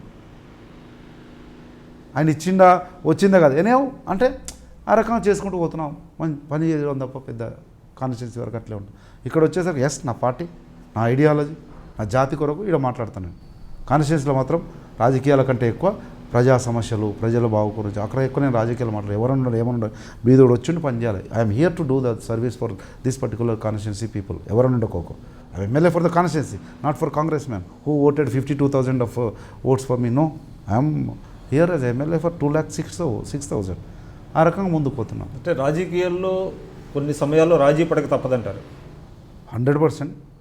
చెప్పలేరు చాలామంది, కానీ సంపత్ కుమార్ డైరెక్ట్గా మాట్లాడేటాడు కనుక చెప్తున్నా 100% రాజీ పడాల్సిందే. అది సిద్ధాంతాలు నాట్ ఓన్లీ అంటారా, రాజకీయం అండి, మీ ప్రొఫెషన్లో మీరు రాజీ పడాలి, నా ప్రొఫెషన్ నేను రాజీ, ఆ కెమెరామ్యాన్ రాజీ పడాలి, ఈ వీడియోగ్రాఫర్ రాజీ పడాలి, everybody has to compromise in his life to go 2 steps ahead. మనం కొద్ది పైకి పోవాలన్నప్పుడు కొన్నిసార్లు దిగాల్సి వస్తుంది, తప్పదు. అది సిచ్యువేషనల్ చెప్పుకోకపోతే it's a very big lengthy story and issue. కానీ definitely I'm ready to go down. నా జనం కొరకు, నా అలంపూర్ జనం కొరకు, నా జాతి ప్రయోజనాల కొరకు, నా కాంగ్రెస్ పార్టీ ప్రయోజనాలు 2 మెట్లు దిగుతా. కానీ మీరు అంటున్నారు దిగుతానని, కానీ మీరు దిగలేదు కదా. మీకు అన్యాయం జరిగినప్పుడు కూడా మీరు దిగలేదు. అన్యాయం జరిగింది అని తెలిసినప్పుడు దిగను. న్యాయం కొరకు 2 మెట్లు దిగనా సరే న్యాయం కొరకు ప్రయత్నం చేస్తా. అన్యాయం జరిగింది అన్నప్పుడు నో కాంప్రమైజ్, నో దిగడం, పెరగడమే. సో మీకు ఇన్ని అంటే నిర్దిష్టమైనటువంటి అభిప్రాయాలు ఉన్నాయి. మీ బ్యాక్గ్రౌండ్ ఏంటి? అంటే మీరు యూత్ కాంగ్రెస్లో తిరిగారన్న విషయం నాకు తెలుసు, ప్లస్ మీరు పీజీ అది చేశారు. అసలు ఏంటి మీ బ్యాక్గ్రౌండ్ ఏంటి? బేసికల్లీ బ్యాక్గ్రౌండ్ ఏంటి, రూరల్ బ్యాక్గ్రౌండ్ నుంచి చిన్నతాండ్రపాడని ఐజా మండల్ మా దగ్గర, చిన్నతాండ్రపాడు విలేజ్లో మా నేటివ్, మా మదర్ ఫాదర్ ఇద్దరు ఎంప్లాయీస్. ఫాదర్ అప్పటికే కొద్దిగా డౌన్ ట్రాడన్ ఐడియాలజీ ఉండి జాబ్కు రిజైన్ చేసి, ఇప్పుడు మీరు అన్న డికేఆర్ గారి భర్త భరత్సింహారెడ్డి, బావ సమరసింహారెడ్డి, వాళ్ళ ఫాదర్ డికే సత్యారెడ్డి అని ఉండే, సత్యారెడ్డికి శిష్యుడిగా ఉండి సత్యారెడ్డి గారు చనిపోతే మా ఫాదర్కి ఇచ్చారు టికెట్. అంటే మై ఫాదర్ జనతా ఎమ్మెల్యే నాగల్పట్టిన రైతు గుర్తు నుంచి నిలబడి ఎమ్మెల్యే చనిపోయినటువంటి డికే సత్యారెడ్డి ప్లేస్లో వాళ్ళ కొడుకులు అడిగినా మాకే ఇచ్చారు టికెట్, మా ఫాదర్కి ఇచ్చారు. ఎందుకంటే స్ట్రాంగ్ సపోర్టర్గా ఒక దళిత నాయకుడిగా ఆనందరావు, మా ఫాదర్ పేరు ఆనందరావు గారి సపోర్ట్ తోటే డికే సత్యారెడ్డి గెలిచినాడు. డికే సత్యారెడ్డి ఇప్పుడు చనిపోయిన కనుక ఆనందరావు నిలబెడితే గెలుస్తాడని చెప్పి ఆనందరావుకి ఇచ్చింది. అప్పుడు రాజకీయ నేపథ్యం మొదలైంది. అలా వస్తున్న క్రమంలో మా మదర్ టీచర్ కనుక మంచి డిసిప్లిన్డ్ క్వాలిటీ ఎడ్యుకేషన్ ఇచ్చింది మాకు. ఫైనాన్షియల్గా సౌండ్ లేకపోయినా కానీ we are very sound in academic standard, we are very sound in discipline, we are very sound in cultural, we are very sound in social aspects. ఆ రకం మా మదర్ ఫాదర్ ఆ రకం పెంచింది కనుక ఆ నేపథ్యంలో వచ్చినాం. తర్వాత పిహెచ్డి చేస్తున్నాను నేను ఇప్పుడు. ఎంబీఏ అయిపోయింది యూనివర్సిటీలో. ఎర్లీ మ్యారేజ్ నాది, డిగ్రీ ఫస్ట్ ఇయర్ హాలిడేస్లోనే లవ్ మ్యారేజ్ చేసుకున్నాను నేను. కనుక ఆ రకంగా పిల్లలు అంతా కొద్దిగా ఎర్లీగా పోయినప్పటికీ ఆ పొలిటికల్ స్మెల్ అనుకోండి, పొలిటికల్ జీల్ అవన్నీ సినారియో కూడా అలా ఉండింది కనుక పొలిటిక్స్లో ఉండడం. రాజశేఖర రెడ్డి గారితో నాకు వారు ఏమి లేనప్పుడు కూడా నాకు యూనివర్సిటీ డెలిగేషన్లో అటాచ్మెంట్ ఉండడం, ఆ రకంగా ముందుకు పోతున్న క్రమంలో ఇట్లా వచ్చిన మధ్యలో నాకు కొద్దిగా లెఫ్ట్ ఐడియాలజిస్ట్గా లెఫ్ట్లో కూడా పనిచేయడము, కొన్ని రోజులు అండర్ గ్రౌండ్ పోవడం అవన్నీ కూడా జరిగినప్పటికీ కాంగ్రెస్ ఐడియాలజీ ఈ రోజు ఉన్నటువంటి ఐఎమ్ స్ట్రాంగ్లీ బిలీవ్డ్ అండి, భారతదేశంలో నాలాంటి ఐడియాలజీ లేకపోతే social ideology, weaker section ideology, లేకపోతే అందరూ అభివృద్ధి పథంలో పోవాలనేటువంటి ఐడియాలజీ ఎవరికి ఉన్నా కానీ, తర్వాత ఈ కులం లేదు, మతం లేదు, సోషల్ జస్టిసు, లేకపోతే భారతదేశం అనేది basic ideology of the Congress is not far from the basic ideology of Indian nation. అది నేను బిలీవ్ చేస్తాను. భారతదేశంలో ఎవరికైనా న్యాయం, ధర్మం ఇవన్నీ ఉండి జరగాలంటే కాంగ్రెస్ పార్టీయే పరమావధి, కాంగ్రెస్ పార్టీయే భారతదేశాన్ని అగ్రగామిగా నిలబెట్టగలుగుతుంది. వితౌట్ ఎనీ హెంకి పెంకి, వితౌట్ ఎనీ ఈ నేరో థింకింగ్స్, కులము, మతము, క్రీడ్, క్యాస్ట్ ఇవన్నీ లేకుండా భారతదేశంగా పైకి పోవాలంటే కాంగ్రెస్ పార్టీయే. అది చేసింది కనుక ఈరోజు 5.5 దశాబ్దాల కాంగ్రెస్ పరిపాలన తర్వాత కూడా భారతదేశం అంటే ఈరోజు ప్రపంచం మొత్తం, లండన్ వండి, ఆస్ట్రేలియా వండి, జపాన్ వండి, అమెరికా వండి, nook and corner of this world knows about the importance and about the development. మీరు Congress party ideology, of course ideology ఎవరిదైనా గొప్పగా ఉంటుంది, కానీ మీ ఫాదర్ జనతా పార్టీలో ఉన్నారు కదా, మీరు మళ్ళీ కాంగ్రెస్లోకి ఎలా వచ్చారు? ఆ రోజు ఉన్నటువంటి పరిస్థితులలో జనతా పార్టీ 2 విడిపోయినటువంటి సందర్భం ఉండింది. అప్పుడు 2 ఆవుల గుర్తు, 2 ఆకుల గుర్తు, ఆవుదుడ గుర్తు ఇవి ఉండింది. కాంగ్రెస్ ఆ రకంగా ఉన్నటువంటి డిస్టర్బ్డ్ సిచ్యువేషన్ ఉండింది. దాని తర్వాత నుంచి మా ఫాదర్ కూడా కాంగ్రెస్, మేమందరం కూడా Congress. No more Janata party కదా అప్పటి నుంచి. దాని తర్వాత టీడీపీ వచ్చింది, టీడీపీ కాంగ్రెసే ఉన్నాయి. దాని తర్వాత బీజేపీ తప్ప ఈ జనతా పార్టీ అనేది లేకుండా పోయింది. దాని తర్వాత మా ఫాదర్ కూడా కాంగ్రెస్ పార్టీ. సో ఆ విధంగా అప్పటి నుంచి మీరు రావటం 2009 NSA president, youth Congress president, PCC secretary, then MLA ticket cut, దాని తర్వాత మళ్ళీ పిసిసిలో వర్క్ చేయడము. మీరు తెలంగాణ మూమెంట్లో కూడా ఏదో కొంత ఒక ఇంట్లో తలుపులు వేసేసుకొని ఇంట్లో కాదండి, అది జిల్లా కాంగ్రెస్ పార్టీ ఆఫీస్లో, యత్నం ఏదో జిల్లా కాంగ్రెస్ పార్టీ ఆఫీస్లో I was little aggressive Telangana activist in Congress party అండి. అక్కడ మా జిల్లాలో అనేది ఈ తెలంగాణ గురించి ఎక్కువ మాట్లాడుతూ టీఆర్ఎస్ కోవట్టు ఏమంటారు సింపథైజర్ అట్లా అని సస్పెండ్ చేయాలి పార్టీల నుంచి అనేది. మనం ఏమనేది కాంగ్రెస్ పార్టీలోనే తెలంగాణ వాయిస్ తీసుకుపోయి జనానికి దగ్గర అవుదామనేది. వినకుంటే ఇట్లే గ్రిల్ ఉంటుందండి. కాంగ్రెస్ పార్టీ జిల్లా కాంగ్రెస్ ఆఫీస్ అది. ఆ గ్రిల్ వేసుకొని లాక్ వేసి ఇది కాంగ్రెస్ పార్టీ ఆఫీస్ అంటే నా దేవాలయం అని వెనకాల సోనియా గాంధీ ఫోటో పెట్టుకున్నా. నా దేవత ఆమె. అంటే మిమ్మల్ని మీరు ప్రూవ్ చేసుకోవడం కోసం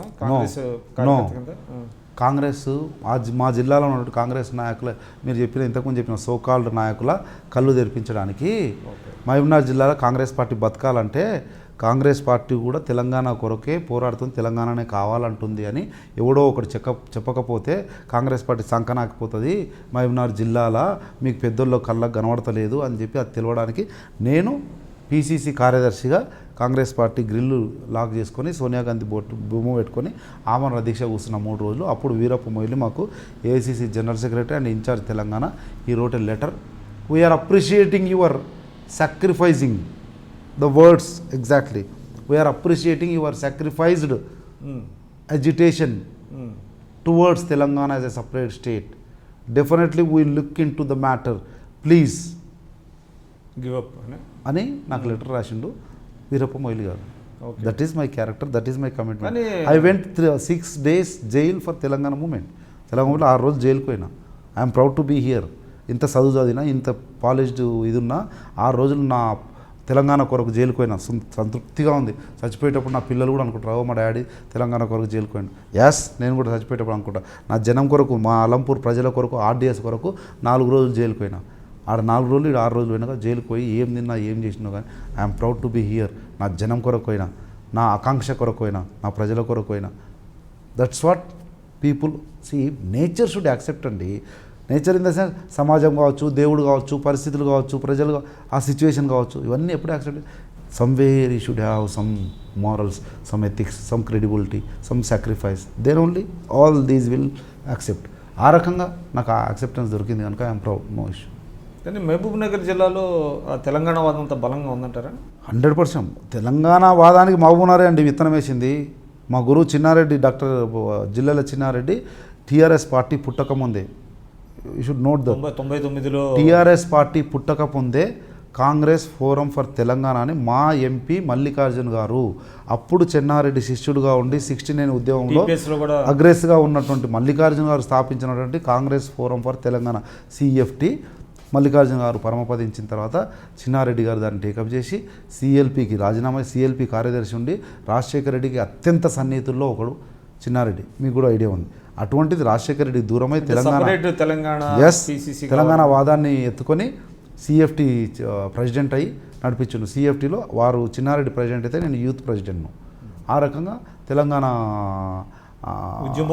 ఉద్యమంలో అంటే అప్పటికి మనకు అంత ఎడ్యుకేట్ కాలేదు తెలంగాణ ఎట్లా నష్టపోయిందని. అప్పటి నుంచి చదువుతూ ఉన్నాం, చూస్తూ ఉన్నాం, ఎగ్జాంపుల్స్ అందరూ. మొన్న స్వర్గస్థులైన పాల్వాయి గోవర్ధన్ రెడ్డి గారు ఆ రోజు very active Congress forum for Telangana. నేను చిన్న యూత్ స్టూడెంట్ లీడర్ టైప్ ఉండేది, నేను యూత్ ప్రెసిడెంట్ దాంట్లో. ఆ తర్వాత టీఆర్సీసీసీ అయింది, you might be knowing, Telangana regional Congress coordination committee. దానికి PCC president will be the chairman and Chinnareddy కన్వీనర్గా. ఇంద్రకరణ్ రెడ్డి, రాజశేఖర రెడ్డి గారే ఢిల్లీ పంపించారు చిన్నారెడ్డి గారి నేతృత్వంలో అనేది కూడా ఒకటి ఉన్నది. పోయిండు, ఇచ్చిండు వాస్తవమే. దాని తర్వాత ఆపమన్నాడు, ఆపను అన్నాడు Chinna Reddy. Chinna Reddy is a typical politician, is a very honest credible politician. ఆ రకం ఒకసారి ముందుకు పోయిన తర్వాత నీకు అడుగు వేసే టైప్ కాదు కనుక పోలే, కనుక దూరం అయిపోయిండు ఎవరికి, రాజశేఖర రెడ్డికి. అట్లా జరిగిన అప్పటి నుంచి కూడా తెలంగాణ యాక్టివిస్ట్గా ఉన్నాం, పెద్ద ఎత్తున ఉద్యమాలు చేసినాం, నేను కూడా పాల్గొన్నా, జైలుకు పోయినా, ఇవన్నీ చేసినాం. That's what nature. మీ నియోజకవర్గంలో టీఆర్ఎస్ 3rd ప్లేస్ వచ్చింది తెలంగాణ వాదాన్ని వినిపించే టీఆర్ఎస్. బేసికల్లీ నేను ఈ తెలంగాణ ఉద్యమం అంతా జిల్లా కేంద్రంగా మహబూబ్నగర్లో ఉద్యమం చేసినాం. నేను అప్పటికే డిస్ట్రిక్ట్ లీడర్గా ఎదిగిన. మహబూబ్నగర్లో మా ఇల్లు ఉండేది, నేను అక్కడే ఉండేది కనుక అలంపూర్ పోయి వస్తున్నాం, మహబూబ్నగర్లో ఉండేది కనుక. హైదరాబాద్లో మహబూబ్నగర్లో ఎక్కువ మాకు పొలిటికల్ బేస్ ఉండేది కనుక అక్కడ చేసిన. అలంపూర్ కానీ గద్వాల్ కానీ వాదం ఉన్న కర్నూలు బార్డర్ కావడం వల్ల పెద్ద వాదం ఉండొచ్చు, కానీ అది సెంటిమెంట్ కాలేదు. ఆ సెంటిమెంట్ను ఓట్ల రూపకంగా మలుచుకునే యంత్రాంగం కూడా కావాలి. ఆ యంత్రాంగం అప్పుడు అభ్యర్థి అయినటువంటి జగన్నాథం గారి అబ్బాయి శ్రీనాథ్ కానీ ఆ మెకానిజం లేదు వాళ్ళ దగ్గర. ఆ మెకానిజం ఉన్నప్పటికీ మెకానిజం ఆపరేట్ చేసే ఇండివిజువల్ ఉండాలి.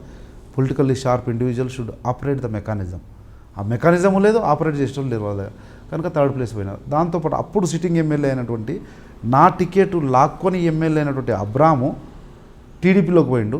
ఎందుకు? అబ్రామ్కి తెలిసిపోయింది నాకు ఇక్కడ టికెట్ వచ్చేటట్టు లేదు, సంపత్ కుమార్కి వచ్చేటట్లుంది, ఇంకెవరికైనా వస్తుందేమో కానీ నాకు రాదనేది సఫోకేట్ అయ్యి టీడీపీలోకి వెళ్ళిపోయిండు.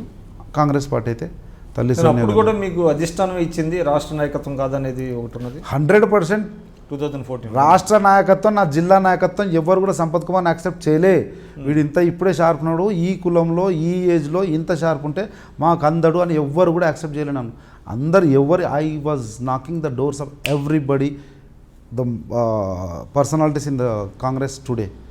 అందరు డోర్ కొట్టినండి, ఎవరు కూడా యాక్సెప్ట్ చేయలే నన్ను. బట్ ఢిల్లీ నా తల్లి సోనియా గాంధీ యాక్సెప్ట్ చేసింది. నా ప్రొఫైల్ చూసింది, ఏం జరుగుతుందో చూసింది.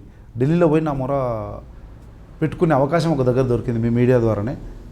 ఒకనొక సిచ్యువేషన్ వాడుకున్నా, పెద్దగా బ్లాస్ట్ చేసి వాట్ వేర్ ఆల్ అబౌట్స్ అలంపులో ఏం జరుగుతుంది అనేది చెప్తే అప్పుడు రియాక్ట్ అయ్యి ఒకనొక ఆ మాట్లాడిన రాత్రి నేను పోయి లేట్ అవర్స్లో పడుకుంటే పొద్దున్న 6 o'clock వచ్చి నా డోర్ కొట్టినండి ఏపీ భవన్లో ఉంటే. నేను అంటే ఒక స్లిప్ రాసి ఇమ్మన్నారు ఏఐసిసి ఆఫీస్లో, రాసి లోకల్ అడ్రస్ ఏంటంటే లోకల్ అడ్రస్ కూడా ఇచ్చేస్తే ఎర్లీ మార్నింగ్ వచ్చి డోర్ కొట్టి రాహుల్ గాంధీ నేను నమ్మంటున్నాను పిలిస్తే పోయినా. కొప్పుల రాజు గారు రాహుల్ గాంధీ ఇద్దరు కలిసి ఉన్నటువంటి సిచ్యువేషన్ను అనలైజ్ చేసి ఇదేంది జమీన్ ఆస్మాన్ ఫరక్ ఉంది, ఈ ప్రొఫైల్ ఇన్ని రోజులు మన కళ్ళకి ఎందుకు కనవడలే అని చెప్పి నా ప్రొఫైల్ని యాక్సెప్ట్ చేసారు, ఇచ్చారు. ఇచ్చిన తర్వాత కూడా నేను పార్టీ టికెట్ వచ్చింది అయిపోయి నేను కొమ్ములు వచ్చినట్టు కాదు. మా మాజీ ఎమ్మెల్యే అక్కడ ఉన్నటువంటి బలమైన నాయకుడు చెల్ల వెంకటరామరెడ్డి గారి దగ్గరికి పోయినా, ఆయనే రిక్వెస్ట్ చేసిన, he accepted my candidature, yes అన్నాడు. నాకు ఏజెంట్గా ఉండి అన్ని రకాలుగా నన్ను వెంట ఉండి నన్ను భుజాన్ని ఎత్తుకొని నన్ను గెలిపించింది. ఇప్పటివరకు ఇద్దరం కలిసి కాన్స్టిట్యున్సీలో ఏ ఇబ్బంది లేకుండా, ఏ కార్యకర్తకు ఎప్పుడు ఎక్కడ ఏ అధికార పార్టీ ఇంత ప్రెజర్డ్ ఇంత సఫోకేటెడ్ పొలిటిక్స్లో కూడా ఇబ్బంది లేకుండా ఇద్దరం కలిసి ముందుకు పోతా ఉన్నాం. తప్పకుండా నేను చెల్ల వెంకటరామరెడ్డి బతుకున్నంతకాలం కాంగ్రెస్ పార్టీయే అలంపూర్ నియోజకవర్గంలో గెలుస్తూనే ఉంటుంది, అలంపూర్ ప్రజలకు సేవ చేస్తూనే ఉంటాం. అంటే మీరు అన్నారంటే కాంగ్రెస్ పార్టీ గొప్ప ఐడియాలజీ ఉన్నప్పటికీ పార్టీకి ఈ రకమైనటువంటి నాయకత్వంతో, అంటే ఇది సమర్థులందరినీ కిందకి దించేసి సమర్థత లేని వాళ్ళని అందరం ఎక్కించేటువంటి నాయకత్వంలో రాష్ట్రం ఏ విధంగా అభివృద్ధి చెందుతుందండి రేపు పొద్దున అధికారంలోకి వస్తే? మీరు అన్నదానికి నేను ఇంతకుముందు చెప్పిందే ఎగ్జాంపుల్. నాది ఎట్లయితే జరిగిందో బ్రేక్ లాగా ఆ బ్రేక్ వచ్చేసింది. Rahul Gandhi is not listening anybody, Rahul Gandhi is not going through the procedures of earlier decades together ఏదైతే ప్రొసీజర్స్ ఉండేనో కాంగ్రెస్ పార్టీలో కానీ ఇండియన్ పొలిటిక్స్లో. కాంగ్రెస్ పార్టీ చేయబోతున్నారా? ఆ ప్రక్షాళన అవుతూనే మనం చూస్తూనే ఉన్నాము, చేంజెస్ అయితే వస్తూ ఉన్నాయి. మొన్న ఓడిపోయిన తర్వాత జరిగినటువంటి అనేక పరిణామాలు ఏ రకంగా పోతూ ఉందనే దానికి నిదర్శనము. దాంట్లో భాగంగానే చేంజెస్ వస్తూ ఉన్నాయి, ఆర్గనైజేషనల్ చేంజెస్ కూడా వస్తూ ఉన్నాయి. తప్పకుండా పార్టీ పునరుజ్జీవింపబడుతుంది, ద్విగుణీకృత ఉత్సాహంతో ముందుకు పోతాం. సంపత్ కుమార్ లాంటి లక్షలాది మంది సైనికులు రాహుల్ గాంధీ గారికి అండగా నిలబడతారు.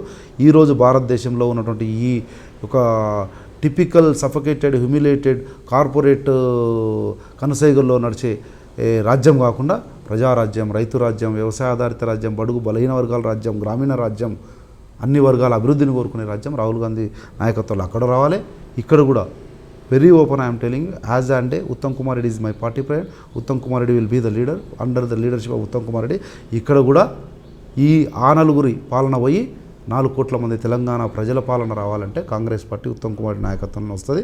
దానికి సంపత్ కుమార్ సైనికుడు పనిచేస్తూనే ఉంటాడు, ఎటువంటి అనుమానమే లేదు. మీరు చెప్తున్న రాహుల్ గాంధీ గారికి చాలా ఉదాత్తమైనటువంటి ఆశయాలు ఉన్నాయి, ఆయనకి ఆలోచనకు అనుగుణంగా కాంగ్రెస్ పార్టీ ప్రక్షాళన చెందుతుంది అంటున్నారు. కానీ విచిత్రం ఏంటంటే అసలు రాహుల్ గాంధీ గారే పార్ట్ టైం పొలిటీషియన్ అయిపోయి ఇప్పుడు మనం చూస్తున్నాము దేశ రాజధానిలో రాజకీయాలు కానివ్వండి, రాష్ట్రపతి ఎన్నికలు కానివ్వండి, ఇంత పొలిటికల్ యాక్టివిటీ జరుగుతుంటే ఆయన సెలవు తీసుకొని ఒక 40 రోజుల పాటు వాళ్ళ అమ్మమ్మ గారిని ఏదో పరామర్శించడానికి వెళ్ళిపోయి చేస్తున్నప్పుడు కాంగ్రెస్ పార్టీ ర్యాంక్ అండ్ ఫైల్లో ఒక నిరాశ నిస్పృహలు, అంటే ఒక నాయకత్వం లేమి ఫీల్ అవుతున్నట్టుగా కనపడతలేదు మీకు? ఎవరికి అభిప్రాయం ఉందో విక్రమ్ గారికి ఉందేమో కానీ కాంగ్రెస్ పార్టీ క్యాడర్ కానీ సంపత్ కుమార్ కానీ అటువంటిది లేదు. బేసికల్లీ రాష్ట్రపతి ఎన్నికకు సంబంధించి రాహుల్ గాంధీకి కానీ లేకపోతే ఇంకొక మన దగ్గర నంద్యాల ఎంపీకి ఏం పనులు లేదండి. వాళ్ళు చేసేది కాదు ఇది. ఎన్డీఏ పక్షాలు, యూపీఏ పక్షాలు. NDA is doing some activity, some exercise. UPA is doing some exercise. యూపీఏకి ఎవరండి? Sonia Gandhi is chairman of UPA. Sonia Gandhi will take care of the operation. దాంట్లో Rahul Gandhi party, Congress party activity అయితే ఉంటుంది. ఇది UPA activity. Sonia Gandhi is the chairman. Presence ఉన్నాయి అభిప్రాయమే కదా, party అభిప్రాయమే. Rahul Gandhi అభిప్రాయం పార్టీ అభిప్రాయము. దాన్ని పెద్ద భూతత్వంలో చూస్తే పెద్దగా కనిపిస్తుంది. నేను చెప్పేలా చూస్తే అరే అంతే కదా, నిజమే కదా, yes you think in that way. అరే ఎక్కడైనా పోతాను నేను ఈరోజు, ఇప్పుడున్న రేపు పొద్దుగాల పోతా, పోస్తే ఏం మునిగిపోతుంది అలంపూర్.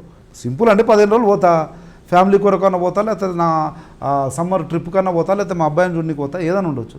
సో వాట్, దాన్ని భూతత్వం కాన్స్టిట్యూన్సీ ఇన్స్టిట్యూట్ 15 రోజులు పోయిన అమెరికా ఏం మనిషి అయ్యాడు, ఏం ఎమ్మెల్యే అనొచ్చు. కానీ నిజంగా వాస్తవం తెలిసినాడు 1 ఇయర్ దాదాపు పూర్తి ఇక్కడనే ఉండి ప్రతి క్షణం ఇక్కడనే తిరుగుతుండే. 10 రోజులు పోయిండు, 1 ఇయర్ తర్వాత 10 రోజులు పోయిండబ్బా, అట్లా కూడా అనుకోవచ్చు కదా. నేను పూర్తిగా అభిప్రాయం కలుగుతుందంటారా రాహుల్ గాంధీ గారి విషయంలో? ఎవరికి కలుగుతుంది అనేది వారి ఆలోచన విధానాన్ని బట్టి ఉంటుంది. బట్ అల్టిమేట్లీ ఏం జరుగుతుంది అన్నది చూస్తాం అంతే. అట్ ది రైట్ టైం ఉన్నాడా లేదా, ఏం చేస్తున్నా ఏందని. 3 రోజులు ఈయన పోతున్నాడు దేశం విడిచిపెట్టి. నరేంద్ర మోడీ రేపు పోతున్నాడు అండి. నరేంద్ర మోడీ నామినేషన్ వేసే రాష్ట్రపతి, ఈయన పోయి ఫారిన్లో కూర్చుంటే ఎట్లా గెలవాలి అంటే, అరే దానికి మెకానిజం ఎవరు చేసి పని. మీరు మొన్న చూసారండి గోవా ఎన్నికల్లో కొంచెం ఆలస్యం చేయడం వల్ల అక్కడ ప్రభుత్వం పోయింది మీది. అంటే వ్యూహాత్మక తప్పిదాలు కానివ్వండి, లేకపోతే బిలేటెడ్ డెసిషన్స్ కానివ్వండి, that costing your party so much. దానివల్లనే ఇటీవల కాలంలో మన దిగ్విజయ్ సింగ్ గారిని కూడా అసలు రాష్ట్ర వ్యవహారాల ఇన్ఛార్జిగా తొలగించాలనేటువంటిది ఒక వాదన కూడా వినపడుతుంది. అది కరెక్టేనా? కావచ్చు, కానీ 100% మీరు అన్నట్లు ఒక గోవా కానీ, ఒక హిమాచల్ ప్రదేశ్ కానీ, ఒక జార్ఖండ్, కొన్ని దగ్గర అటువంటి జరిగిన మాట వాస్తవము. అది కాంగ్రెస్ పార్టీగా కాకుండా బేసికల్ అండి, కాంగ్రెస్ పార్టీకి ఈ రకమైనటువంటి మచ్చ ఎక్కడ కలుగుతుంది. సంపత్ కుమార్ ఒక తప్పు చేసిండండి, ఒక ఇండివిజువల్ చేసిన తప్పు. నేను ఏదో తప్పు చేసింటే నేను ఒక పనికి వాళ్ళ పని చేసిన అనుకోండి, నేను కాంగ్రెస్ పార్టీలో ఉన్నా కనుక నేను చేసిన తప్పు కాంగ్రెస్ పార్టీకి మరకలాగా అంటుతుంది. నేను ఎటో పోతున్నా, నా పని నేను చేసుకుంటూ వెళ్ళిపోతున్నా, కానీ ఆ మరక మాత్రం కాంగ్రెస్ పార్టీ మీద ఉంటుంది. ఆ రకంగా ఒక వ్యక్తుల ద్వారా వచ్చినటువంటి మరకలు శాశ్వతం కాదు. కాంగ్రెస్ పార్టీకి ఉన్నటువంటి భావజాలము, ఐడియాలజీ, ఆలోచన వేరు. కానీ ఒక వ్యక్తి చేసిన తప్పుడు వల్ల నష్టపోయినాం, గోవాలో నష్టపోయినాం, అరుణాచల్ ప్రదేశ్లో నష్టపోయినాం. నేను కాదండి, ఉత్తరాఖండ్, జార్ఖండ్ ఇవన్నీ జరిగినాయి. కానీ వీటన్నిటికీ పర్యవసానమే జరిగింది ఏందో కూడా మీరు చెప్తున్నారు. ఆ రకంగా ఎన్నో రకాల మార్పులు తీసుకొచ్చి ముందుకు పోతున్న క్రమంలో పోతున్నాం. ఎందుకంటే నేను కూడా ఐఎమ్ అబ్జర్వింగ్ ఢిల్లీ ఇది కూడా. నాకు మొన్న రాహుల్ గాంధీ గారు ఇంటర్వ్యూ చేసి మేఘాలయ ఇన్ఛార్జ్ చేసినారు నన్ను. I'm incharge of Meghalaya state for this organisational elections. పిఆర్ఓగా ప్రదేశ్ రిటర్నింగ్ ఆఫీసర్ వేసినారు కదా. నేను అబ్జర్వ్ చేస్తూ ఉన్నా కదా, ఇంతకు ముందు ఉన్నటువంటి పరిస్థితులు, ఇంతకు ముందు ఉన్నటువంటి పొలిటికల్ ఫ్లక్చువేషన్స్, ఇంతకు ముందు ఉన్నటువంటి పొలిటికల్ థింకింగ్, పొలిటికల్ యాటిట్యూడ్ పూర్తిగా చేంజ్ అయ్యింది, ఇంకా చేంజ్ అవ్వబోతూ ఉంది. Totally different new frame of structure will be coming in this country through Congress party by Rahul Gandhi. మీరు ఇందాక మాట్లాడుతున్నారు ఉత్తమ్ కుమార్ రెడ్డి గారు మా నాయకుడు, ఆయన నాయకత్వంలోనే ఎన్నికలకు వెళ్తాం, కానీ ముఖ్యమంత్రి అభ్యర్థికి ఎందుకు ప్రకటించలేకపోతున్నది మీ నాయకత్వం? ఒకటి నేను చెప్పి ముఖ్యమంత్రి అభ్యర్థి అని నేనన్నా, కానీ మీకు ఒకవేళ డౌట్ ఉంటే మళ్ళీ చెప్తా ఉన్నా. National party, any national party, maybe BJP or Congress, national party ఎప్పుడు కూడా ముఖ్యమంత్రి అభ్యర్థిని 3 ఏళ్ల క్రితం 5 ఏళ్ల క్రితం ప్రకటించదండి, ప్రకటించకూడదు కూడా. ఒకవేళ మమ్మల్ని అడిగితే, రాహుల్ గాంధీ మమ్మల్ని అడిగి ఏమైనా ప్రకటిస్తే నిన్నే ప్రకటిస్తే అంటే కూడా ప్రకటించొద్దు సార్ అని చెప్తాను. ఎందుకంటే నేషనల్ పార్టీగా మల్టీ డైమెన్షనల్ థింకింగ్లో పోవాల్సి ఉంటుందండి ఏది నేషనల్ పార్టీ. అదే లోకల్ పార్టీ అంటే మీన్స్ రీజనల్ పార్టీ ఉందనుకోండి, కేసీఆర్ ఇంటి పార్టీ అండి, ఆయన అవుతాడు, లేకపోతే కొడుకు అవుతాడు, లేదా తల్లి అవుతాడు, బిడ్డ అవుతుంది, దుకాణం అదే. కాంగ్రెస్ పార్టీ అట్లా కాదండి. ప్రజాస్వామ్య పద్ధతిలో గెలిచిన తర్వాత వాళ్ళందరూ కలిసి సిఎల్పి లీడర్ అని అనుకుంటారు, ఆయన విల్ బికమ్ చీఫ్ మినిస్టర్ అనేది ఒకటి ఉంటుంది. బీజేపీకి ఎందుకు లేదండి? బీజేపీని సీల్డ్ కవరే కదా, అది కూడా సీల్డ్ కవర్ ఉండవచ్చు. డెమోక్రటీ సీల్డ్ కవర్ కూడా ఎట్లయితే చెప్పండి, సీల్డ్ కవర్ కూడా ఎప్పుడైతే తెలుసా, మేమందరం ఎమ్మెల్యేలము ఇనామినేస్గా the decision will be decision unanimously left to the AICC president unanimously అని మనం పంపిస్తేనే ఆ నుంచి సీల్డ్ కవర్ వస్తుంది. There is a procedure, no we are following the procedure. Same Kishan Reddy సీఎమా, లక్ష్మణ్ సీఎమా బీజేపీలో. It's also national party, it has its own limitations. చెప్పినా కూడా 3 నెలల ముందు 6 నెలల ముందు చెప్తారు, బరాబర్ చెప్తారు. మా పార్టీ కూడా చెప్తారు. చెప్తేనే మేము కూడా అడుగుతున్నాం, ముందు చెప్పండి సార్, చెప్తేనే అన్ని హంగులను, వాట్ మే బి ద హంగులు యు నో బెటర్, అన్ని హంగులను సమకూర్చుకొని ఆయన నాయకత్వంలో ముందుకు పోతే ఏదైనా అవుతుంది. లేకపోతే ఎవరు ఏమిటి తెలియకుండా అయితే మొన్నట్లాగానే అవుతుంది. కనుక అట్లా వద్దని చెప్తా ఉన్నాం. జనరల్గా అది జరుగుతుంది. కానీ దానివల్ల కొంత నష్టం లేదంటారా? అంటే ఇప్పుడు ఎవరైతే ముఖ్యమంత్రి అభ్యర్థిని లేకపోవడం వల్ల వాళ్ళు పూర్తి సామర్థ్యంతో పనిచేసి పార్టీని ఏకతాటి మీద నడిపించడానికి తగినటువంటి ఇది ఉంటుందంటారు వాళ్ళకి? అయితే 2 years బిఫోర్ చెప్పడం అయితే మంచిది కాదు మా అభిప్రాయము. 100% ఒక ఈయన లీడరు, ఈయన సీఎం అనేది అయితే చెప్పాలి. అది 3 నెలల 6 నెలల ముందో చెప్తే సరిపోద్ది. ఇప్పుడు ఏమీ అది చెప్పకపోవడం వల్ల పెద్ద లోటు వచ్చింది లేదు. డైలీ యాక్టివిటీ జరిగిపోతుంది. సమిష్టిగా కాంగ్రెస్ పార్టీ ఉత్తమ్ కుమార్ నాయకత్వంలో ముందుకు పోతూ ఉంది. అందరం కలిసి పోతా ఉన్నాం. ఎవరు ఒకరు డిసాటిస్ఫాక్షన్, ఒకరు రాలేదు, ఒకరు ఇదైందనేది లేదు కదా. అందరం పోతా ఉన్నాం, కలిసిపోతున్నాం. ఎవరి పాత్ర వాళ్ళది. It's a very big show. దాంట్లో ఎవరి పోర్షన్. 2014లో తెలంగాణ ఇచ్చినప్పటికీ కూడా కాంగ్రెస్ పార్టీకి ప్రజలు ఓటు చేయలేకపోవడానికి కారణం ఏంటంటే ఒక ఫేస్ లేదు అనేటువంటిది కూడా ఒక భావన ఉంది. ఎస్ కాదంటారా? 100% అండి. ఒక ఫేస్ లేకపోవడమే కాదు, లేకపోయినా కానీ ఇప్పుడు ఐ డ్రీమ్ ఛానల్ ఉందండి. దీంట్లో ఎంతోమంది డైరెక్టర్లు ఎవరైనా ఉండొచ్చు. నాకైతే విక్రమ్ పట్టుకుంటే చాలు, విక్రమ్ ఈజ్ ఐ డ్రీమ్ అని ఆయన దాన్ని ఉండాల్సి ఉండే. అట్లా 32 మంది అయిపోయారు. అంటే బహునాయకత్వం బహునాయకత్వం ఉంటే మంచిదే. కాంగ్రెస్ పార్టీ ఇప్పుడు కూడా బహునాయకత్వంలోనే పనిచేస్తుంది. బహుసీఎం అదే అంటే మోర్ యాస్పిరెంట్స్ అలా కావడం వల్ల ఎవరికి వారు ఏమన్నా తీరన్నట్లు అయిపోయి, ఒక్క నాయకుడు కూడా ఇంకో కాన్స్టిట్యున్సీకి పోయి ఇద్దరు ముగ్గురిని గెలిపించుకున్న దాఖలాలు లేవు. ఎవరి కాన్స్టిట్యున్సీకి వాళ్ళే పవర్ మీద పోయి, ఎవరు కూడా తిరిగి పెద్ద నేను రాష్ట్ర నాయకుని సీఎం అభ్యర్థిని అనే ఇది తీసుకురాలేకపోయినా. అట్లా మా డిఫాల్ట్స్ ల్యాప్సెస్ అయితే ఉన్నాయి. Yes, I accept. ఇప్పుడు బీజేపీ కూడా ఒక ప్రధాన ఫోర్స్గా ఎదిగి తెలంగాణలో ఆన్ ఇట్స్ ఓన్ పవర్ సంపాదించాలనేటువంటి ప్రయత్నాలు చేస్తున్నది. అది కాంగ్రెస్ పార్టీ ప్రధాన ప్రతిపక్షం అవుతుందంటే అంటే న్యూమరికల్గా మీకు మోర్ ఎమ్మెల్యేస్ ఉన్నారు. కానీ బీజేపీకి ఏమో కేంద్ర స్థాయిలోంచి హంగులు కానివ్వండి ఇవన్నీ ఉన్నాయి. కాబట్టి బీజేపీ కూడా మీకు ఒక థ్రెట్ అయ్యే అవకాశం ఉందంటారా? విక్రమ్ గారు, మీరు 50 సంవత్సరాల తెలంగాణ నేపథ్యాన్ని తీసుకోండి. నీవు ఎట్టుపోయిన పాత్రలు ఇవే ఉంటాయి తప్ప కొత్త పాత్ర వచ్చే అవకాశం లేదు. There is no question for any new face in Telangana politics. New space అంటారా? New space, new question, new face also. అయితే మనమే live witness. You are also in the field as a journalist, I'm also in the field as a politician. ఏదో అమిత్ షా వస్తే ఊగిపోతుంది తెలంగాణ రాష్ట్రం, ఇట్లా అయిపోయి తుఫాన్ వస్తుంది, ఏమో జరుగుతుంది. ఏమైంది? పడిపోయి రాలే. బీజేపీ గ్రాఫ్ పడిపోయిందండి అమిత్ షా వచ్చిపోయిన తర్వాత. రీజన్ ఏంటి? ఏదో హై ఎక్స్పెక్టేషన్తో ఒకటి. ఎస్, మేము కూడా చేస్తామండి, మేము కూడా ప్రయత్నం చేస్తామండి. Slow and steady wins the race. నువ్వు ఏదో క్రియేట్ చేసి ఏదో చేశారు. ఏమైంది? ఏమీ కాలేదు. Nothing been happened. ఆ రకంగా బీజేపీకి క్వశ్చన్ ఉండదు. నాకు తెలిసి ఇప్పుడున్నటువంటి 5 కూడా రావు. బీజేపీ 5 సీట్లు కూడా రావు. 5 కూడా రావు. ఎందుకు రావు అంటే నేషన్ వైడ్ చూడండి, you go through the political scenario throughout the country. ఇప్పుడు అధికారంలో టీఆర్ఎస్ ఉంది, నచ్చలేదు, వేరే ఎవరు ఆల్టర్నేట్ అనేది చూస్తారు తప్ప మళ్ళీ 10 మందికి డివైడ్ అయ్యి ఏదో అయ్యే పరిస్థితి లేదు. ఒకటి బీజేపీ ఇండిపెండెంట్గా ఉండే పరిస్థితి లేదు. ఎవరో ఒకరు అలయన్స్ ఉంటుంది, ఏదో ఒక అలయన్స్ ఉంటుంది. ఆ అలయన్స్తో పోతారు తప్ప ఇండిపెండెంట్గా బీజేపీ ఈడ ఏదో స్టాండ్ అవుతుంది, మనకేదో చేస్తుంది, ఈడేదో ఒరగబెడుతుంది, ఈడ గవర్నమెంట్ రాదు, ఆడగాలంటే ఇన్ ది సెన్స్ 2 స్టేట్లలో ఆ పరిస్థితి ఉంటుంది. కనుక కాంగ్రెస్ పార్టీకి పెద్ద నష్టం ఏం లేదు. బట్ ఒక్కటి నేను చెప్పగలుగుతాను, to be frank, on record I'm telling you, ఇప్పుడున్నటువంటి ఈ హ్యూమిలేటెడ్ సఫకేటెడ్ పొలిటిక్స్లో దాంతోపాటు ఆర్థికంగా అడ్డగోలుగా సంపాదించి భారతదేశంలో ఏ 29 రాష్ట్రాల్లో లేని మన 29వ రాష్ట్రంలో విచ్చలవిడిగా నిరాఘాటంగా జరుగుతున్నటువంటి అవినీతి వల్ల వేల కోట్ల రూపాయలు ఉన్నాయి టీఆర్ఎస్ పార్టీ దగ్గర, తెలంగాణ భవన్లో ఆ నలుగురి దగ్గర. కనుక ఒకవేళ ఆ నలుగురు ఆ డబ్బులు వెదజల్లితే ఇప్పుడుండే సఫకేటెడ్ పొలిటిక్స్ ఇటు డబ్బులు రెండూ కలిస్తే అంత ఈజీ కాదు టీఆర్ఎస్ని ఎదుర్కోవడం అనేది మాత్రం వాస్తవం. కానీ మనీ పవర్ అంటారా? Not only money power, but money power will also be there. కనుక మనీ విపరీతంగా అడ్డగోలు డబ్బులు జమైన వాళ్ళతో, దాంతోపాటు ఈ భయంకరమైనటువంటి రాజకీయ దుర్నీతి, నేను చెప్పినట్లు ఈ అనగదొక్కడము, లాక్కోవడము, గుంజుకోవడము, తొక్కేయడము, హ్యూమిలేటెడ్, సఫకేటెడ్, ఈ రాజకీయాలకు అలవాటు ఉన్నాక వాళ్ళని ఎదుర్కోవడంకి కొద్దిగా ఫోర్స్ కావాలి. కనుక ఈ లైక్ మైండెడ్ ఫోర్స్ అన్నీ ఒకటి కావాలి అనే ఒక ఆలోచన అయితే ఉంది, వాస్తవం. యాజ్ అండ్ కానీ నేనేమంటా, ఏ ఫోర్సు ఎన్ని ఫోర్సులు ఒకటైనా రెండైనా ఏమైనా పబ్లిక్ ఫోర్స్ అనేది ఫోర్స్ కనుక పబ్లిక్ ఫోర్సు ఇప్పుడు అటువైపు నిలబడినటువంటి ఫోర్స్ మెల్లగా డైవర్ట్ అవుతూ ఉంది. 100% వ్యతిరేకత వచ్చింది, అసంతృప్తి ఆందోళన వచ్చింది, వ్యతిరేకంగా మలుతుంది. ఆ వ్యతిరేకతను కాంగ్రెస్ బాస్కెట్లో పడుతుందా ఇంకే బాస్కెట్లో పడుతుంది అనేది సబ్జెక్టు.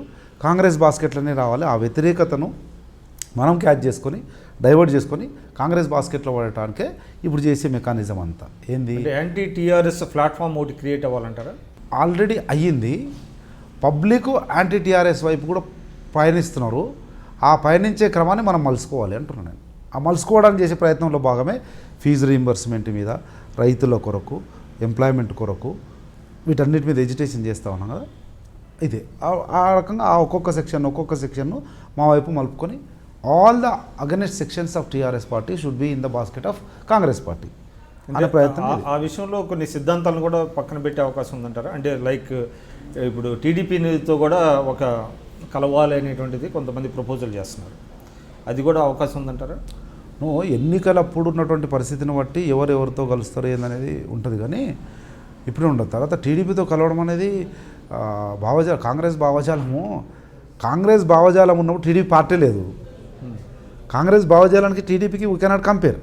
కాకపోతే ఇంతకుముందు ఎప్పుడూ లేని అలయన్స్ కొత్త అలయన్స్ అనవచ్చు, అంతే తప్ప భావజాలానికి వ్యతిరేకం అనలేము. ఎందుకంటే కాంగ్రెస్ ప్రపోజల్ అటు నుంచి వచ్చిందంటే మీ సైడ్ నుంచి వచ్చిందా, మీ పార్టీ నుంచి?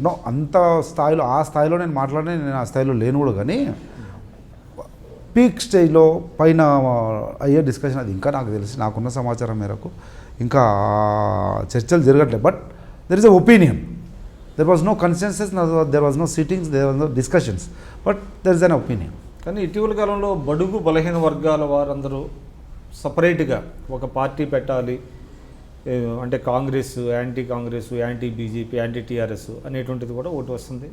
అంటే ఎందుకు కాంగ్రెస్ పార్టీ ఆ వర్గాలని మీరు క్యాచ్ చేయలేకపోతున్నారు? మీరు ఒకవేళ ఆ పార్టీ పెడతారని ఎవరైనా అనుకుంటున్నారేమో, కానీ ఆ పార్టీ పెట్టడంలో ఉన్నటువంటి ఔచిత్యం ఏమిటి, అవసరం ఏమిటి, ఒకవేళ పెడితే వాళ్ళ లక్ష్యాలు ఏమిటి, సిద్ధాంతాలు ఏమిటి అనేది చూస్తే మనం మాట్లాడగలం. కానీ ఒకవేళ ఇవి సిద్ధాంతాలు అనుకుంటే వాటన్నిటిని నెరవేర్చే పార్టీ ఒకటి కాంగ్రెస్ పార్టీ ఉండగా there is no need to go for a separate party of weaker sections. Congress party itself a weaker section party, downtrodden party, grass root level party, farmers party, workers party, labour party. ఈ రకంగా ఉన్నప్పుడు ఎక్కడైనా lapses ఉంటే yes, Sampath Kumar దగ్గర lapses ఉందంటే no, you are doing well, but some lapses are there అని చెప్తే ఆ ల్యాప్సెస్. కాంగ్రెస్ పార్టీలో కూడా అగ్రకుల ధోరణి, అగ్రకుల నాయకత్వం ఎక్కువగా ఉండటం మూలన ఈ వీకర్ సెక్షన్స్ అన్నీ కలిసి ఒక పార్టీ ఉంటే బాగుంటుంది అనేటువంటిది కొంతమంది మేధావులు చేస్తున్నారు. దానికి కోదండరామ్ గారు లాంటి వాళ్ళు కూడా కొంత మద్దతు తెలుపుతున్నారు అనేటువంటిది ఒకటి వచ్చింది. అది మీ పార్టీలో ఏమైనా డిస్కషన్కి వచ్చిందా? అగ్రకులము లేకపోతే నిమ్న కులము అని అంటే ఎవరు నిమ్న అగ్ర మీ క్యాలిక్యులేషన్ ఉంటుందో, కానీ ఒకవేళ మీరు చెప్పే ఎస్సీ ఎస్టీ బీసీ అని అనుకుంటే నేను అగ్రకులం కాదని అనుకోను. నేను అగ్రకులం ఎందుకు? ఐ హ్యావ్ ద ట్రేట్స్ అంటారు కదా, ఆ లక్షణాలు, ఆ ఆలోచన, ఆ విజన్, ఆ థింకింగ్, ఆ యాటిట్యూడ్, ఆ బిహేవియర్, ఆ క్రెడిబిలిటీ, ఆ కమిట్మెంట్ ఉన్న తర్వాత నేను కూడా అగ్రకులాన్ని. ఒకవేళ మీరు అనుకున్న కులమే అని అనుకుంటే కోదండరామ్ ఏ కులం, కిషన్ రెడ్డి ఏ కులం, కేసీఆర్ ఏ కులం చెప్పండి? అందరు అగ్రకులాలే కదండి. మీరు చెప్పే సోకాళ్ళు కోదండరామ్ ఇస్ ఆల్సో కోదండరామ్ రెడ్డి. ఎట్లా how can you define it's weaker section segment, weaker section ఇదని? ఆలోచన అట్లా ఉండాలి, పర్సన్ ఎవరైనా ఉండని, ఆలోచన మాత్రం డౌన్ ట్రాడన్ సెక్షన్స్ పైకి తీసుకురావాలి అనే భావజాలంతో ముందుకు పోతే that is well and good. So వాళ్ళకంటూ ఒక ప్రత్యేక పార్టీ పెట్టినా కూడా ఇబ్బంది లేదంటారు కాంగ్రెస్ పార్టీకి ఏమి ఇబ్బంది? అవి సక్సెస్ కాలేదండి, మన దగ్గర కావండి.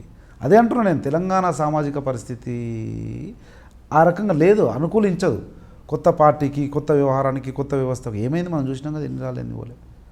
ఇక్కడ ఉన్నటువంటి రాజకీయ నేపథ్యం ఆ రకంగా ఒక కొత్త పార్టీకి ఈ కుషన్ ఉన్నటువంటి రాజకీయ పరిస్థితులు లేవు ఇప్పుడు. మీరు చెప్పండి, తెలంగాణ ఉద్యమంలో నీళ్లు, నియామకాలు, నిధులు అనేటువంటిది ప్రధాన భూమిక పోషించింది. నీళ్ల విషయానికి వస్తే మీ జిల్లాకి సంబంధించింది ఆర్డీఎక్స్ ప్రధానం. అంతకుముందు కూడా చాలా గొడవలు జరిగినాయి కర్నూలు జిల్లాకి, మీ జిల్లాకి దీనికి సంబంధించింది. ఇప్పుడు ఈ 3 ఏళ్లలో అది ఏమైనా పరిష్కారం జరిగిందా? ఒకటి విక్రమ్ గారు, ఆర్డీఎస్ అన్నది దాదాపు 5.5 దశాబ్దాలుగా ఆర్డీఎస్ మీద ఉద్యమంలాగా ఎప్పుడు గొడవ జరుగుతున్నది. 3 రాష్ట్రాలకు ఇప్పుడు 3 రాష్ట్రాలు, కర్ణాటక, ఆంధ్రప్రదేశ్ ఉండింది ఇంతకుముందు. 2 రాష్ట్రాలకు సంబంధించిన సమస్య. రాజల్ వన్ డైవర్షన్ స్కీమ్ 87,500 ఎకరాలకు నీళ్ళు ఇవ్వాలి, 15.9 టీఎంసీల హక్కు మాకుంది. అది ఏనాడు కూడా అంత రాలేదు. అప్పుడు ఎప్పుడో చిన్న ఉన్నప్పుడు మేము కొద్దిగా వచ్చిందేమో, కానీ ఇప్పుడు మాత్రం ఒక 30-40 సంవత్సరాల నుంచి రావట్లేదు. 5, 6, 7 టీఎంసీల కంటే ఎక్కువ రావట్లేదు. సగానికి సగం మనం నష్టపోతూ ఉన్నాము. బీడు పొలాలు అవుతున్నాయి అనే దాని మీదనే ఎన్నో రకాల పోరాటాలు జరిగినాయి. నాకు కూడా అలంపూర్ నియోజకవర్గంలో కాస్త కూస్తో పేరు వచ్చిందంటే ఆర్డీఎస్ పరిరక్షణ సమితి అని, దానికి నేను ప్రెసిడెంట్గా ఆర్డీఎస్ రైతుల పక్షాన పోరాటం చేస్తూ వచ్చిన. దాంట్లోనే నేను 4 రోజులు జైలుకు పోయినా, రాస్తారోక చేసిన, ధర్నా చేసిన, ఆమరణ దీక్ష చేసినండి. వేలాది మంది రైతుల ఆమరణ దీక్ష 3 రోజులు చేసిన. ఆమరణ దీక్ష ఏంటంటే కూడా తెలిసింది. అట్లా పోరాటం చేస్తున్నటువంటి క్రమంలో ఈ ముఖ్యమంత్రి, ఇప్పుడున్నటువంటి ముఖ్యమంత్రి, అప్పుడు ఉద్యమ నాయకుడు ఆర్డీఎక్స్ అన్నాడు. ఆర్డీఎస్ను మన నీళ్లు ఏ రకంగా దోచుకుపోతున్నారన్న దానికి ఉదాహరణగా ఇక్కడ కాదు, ఆదిలాబాదు, బైంసల, ఖమ్మంలా, మదిరల, నల్గొండల, ఎక్కడ పడితే అక్కడ ఆర్డీఎస్ గురించి విపరీతమైన ప్రచారం చేసి దాన్ని ఒక సెంటిమెంట్ లాగా, దాన్ని ఒక ఇన్స్ట్రుమెంట్ లాగా వాడుకొని నువ్వు అధికారంలోకి వస్తాయి. మీకు తెలుసు, ఎక్కడ పడితే అక్కడ ఆర్డీఎస్ను వాడిండు. నువ్వు అధికారంలోకి వచ్చినాక ఏం చేస్తేవి? ఇంతవరకు ఒక్క అడుగు ముందుకేలే. ఆల్రెడీ పెండింగ్లో ఉన్న దాని గురించి మేమైతే పోరాడుతుంటామో, కాంగ్రెస్ పార్టీ ఇచ్చినటువంటి వర్కులే ప్యాకేజ్ 1, 2, 3 అన్నాయి. అవే అసంపూర్తిగా ఉన్నాయి. కర్ణాటకతోటి ఇప్పుడు సపరేట్ స్టేట్ అయినటువంటి కర్నూలుతోటి మాట్లాడి చేయాలనే దాని మీదే ఎప్పుడు నేను అందుకే హరీష్ రావు దగ్గరికి ఎక్కువగా పోవడానికి గల కారణం. ఆ ప్రయత్నము సఫలీకృతం కాలే. తుమ్మిళ్ళ లిఫ్ట్ కావాలని చెప్పి అనేక రకాల పోరాటాలు చేసినాం. మొన్న మీకు తెలుసు 10,000 మందితో దీక్ష చేసినాం. నెక్స్ట్ డే కర్ణాటక సీఎం దగ్గరికి, ఎందుకంటే వీళ్ళు పోలే, ఇంతవరకు కర్ణాటక సీఎంను మన ముఖ్యమంత్రి, మన సీఎం ఇంతవరకు కలవలేదు.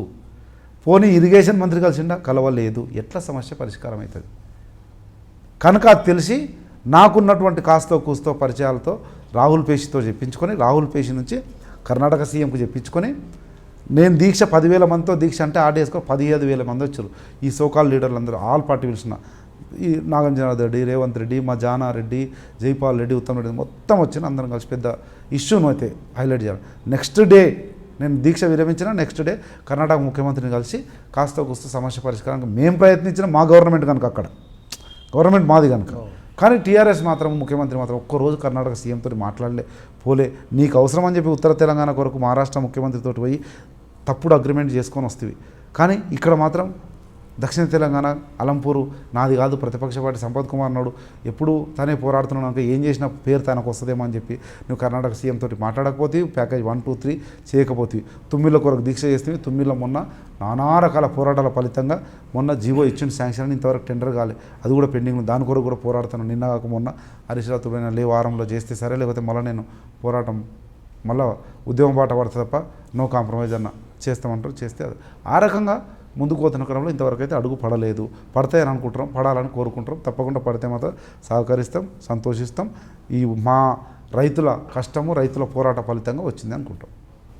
సో మీరు ఆలంపూర్ చాలా ప్రసిద్ధి చెందినటువంటి దేవాలయం కూడా ఉంది మీ నియోజకవర్గంలో. ఈ 3 ఏళ్లలో మీరు ఏమన్నా నిర్దిష్టమైన అభివృద్ధి కార్యక్రమాలు చేపట్టగలిగారా?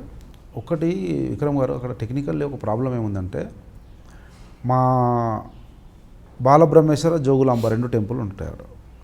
జోగులాంబ టెంపుల్ విస్తీర్ణమైంది, మంచిగా అయింది. బాలబ్రహ్మేశ్వరుడు చేయాల్సినటువంటి అవసరం ఉంది. మా అందరికి కూడా ఎలక్షన్ కమిట్మెంట్ లాగా ఉంటుంది. నేను కూడా చేస్తా అని చెప్పిన చేయాలి.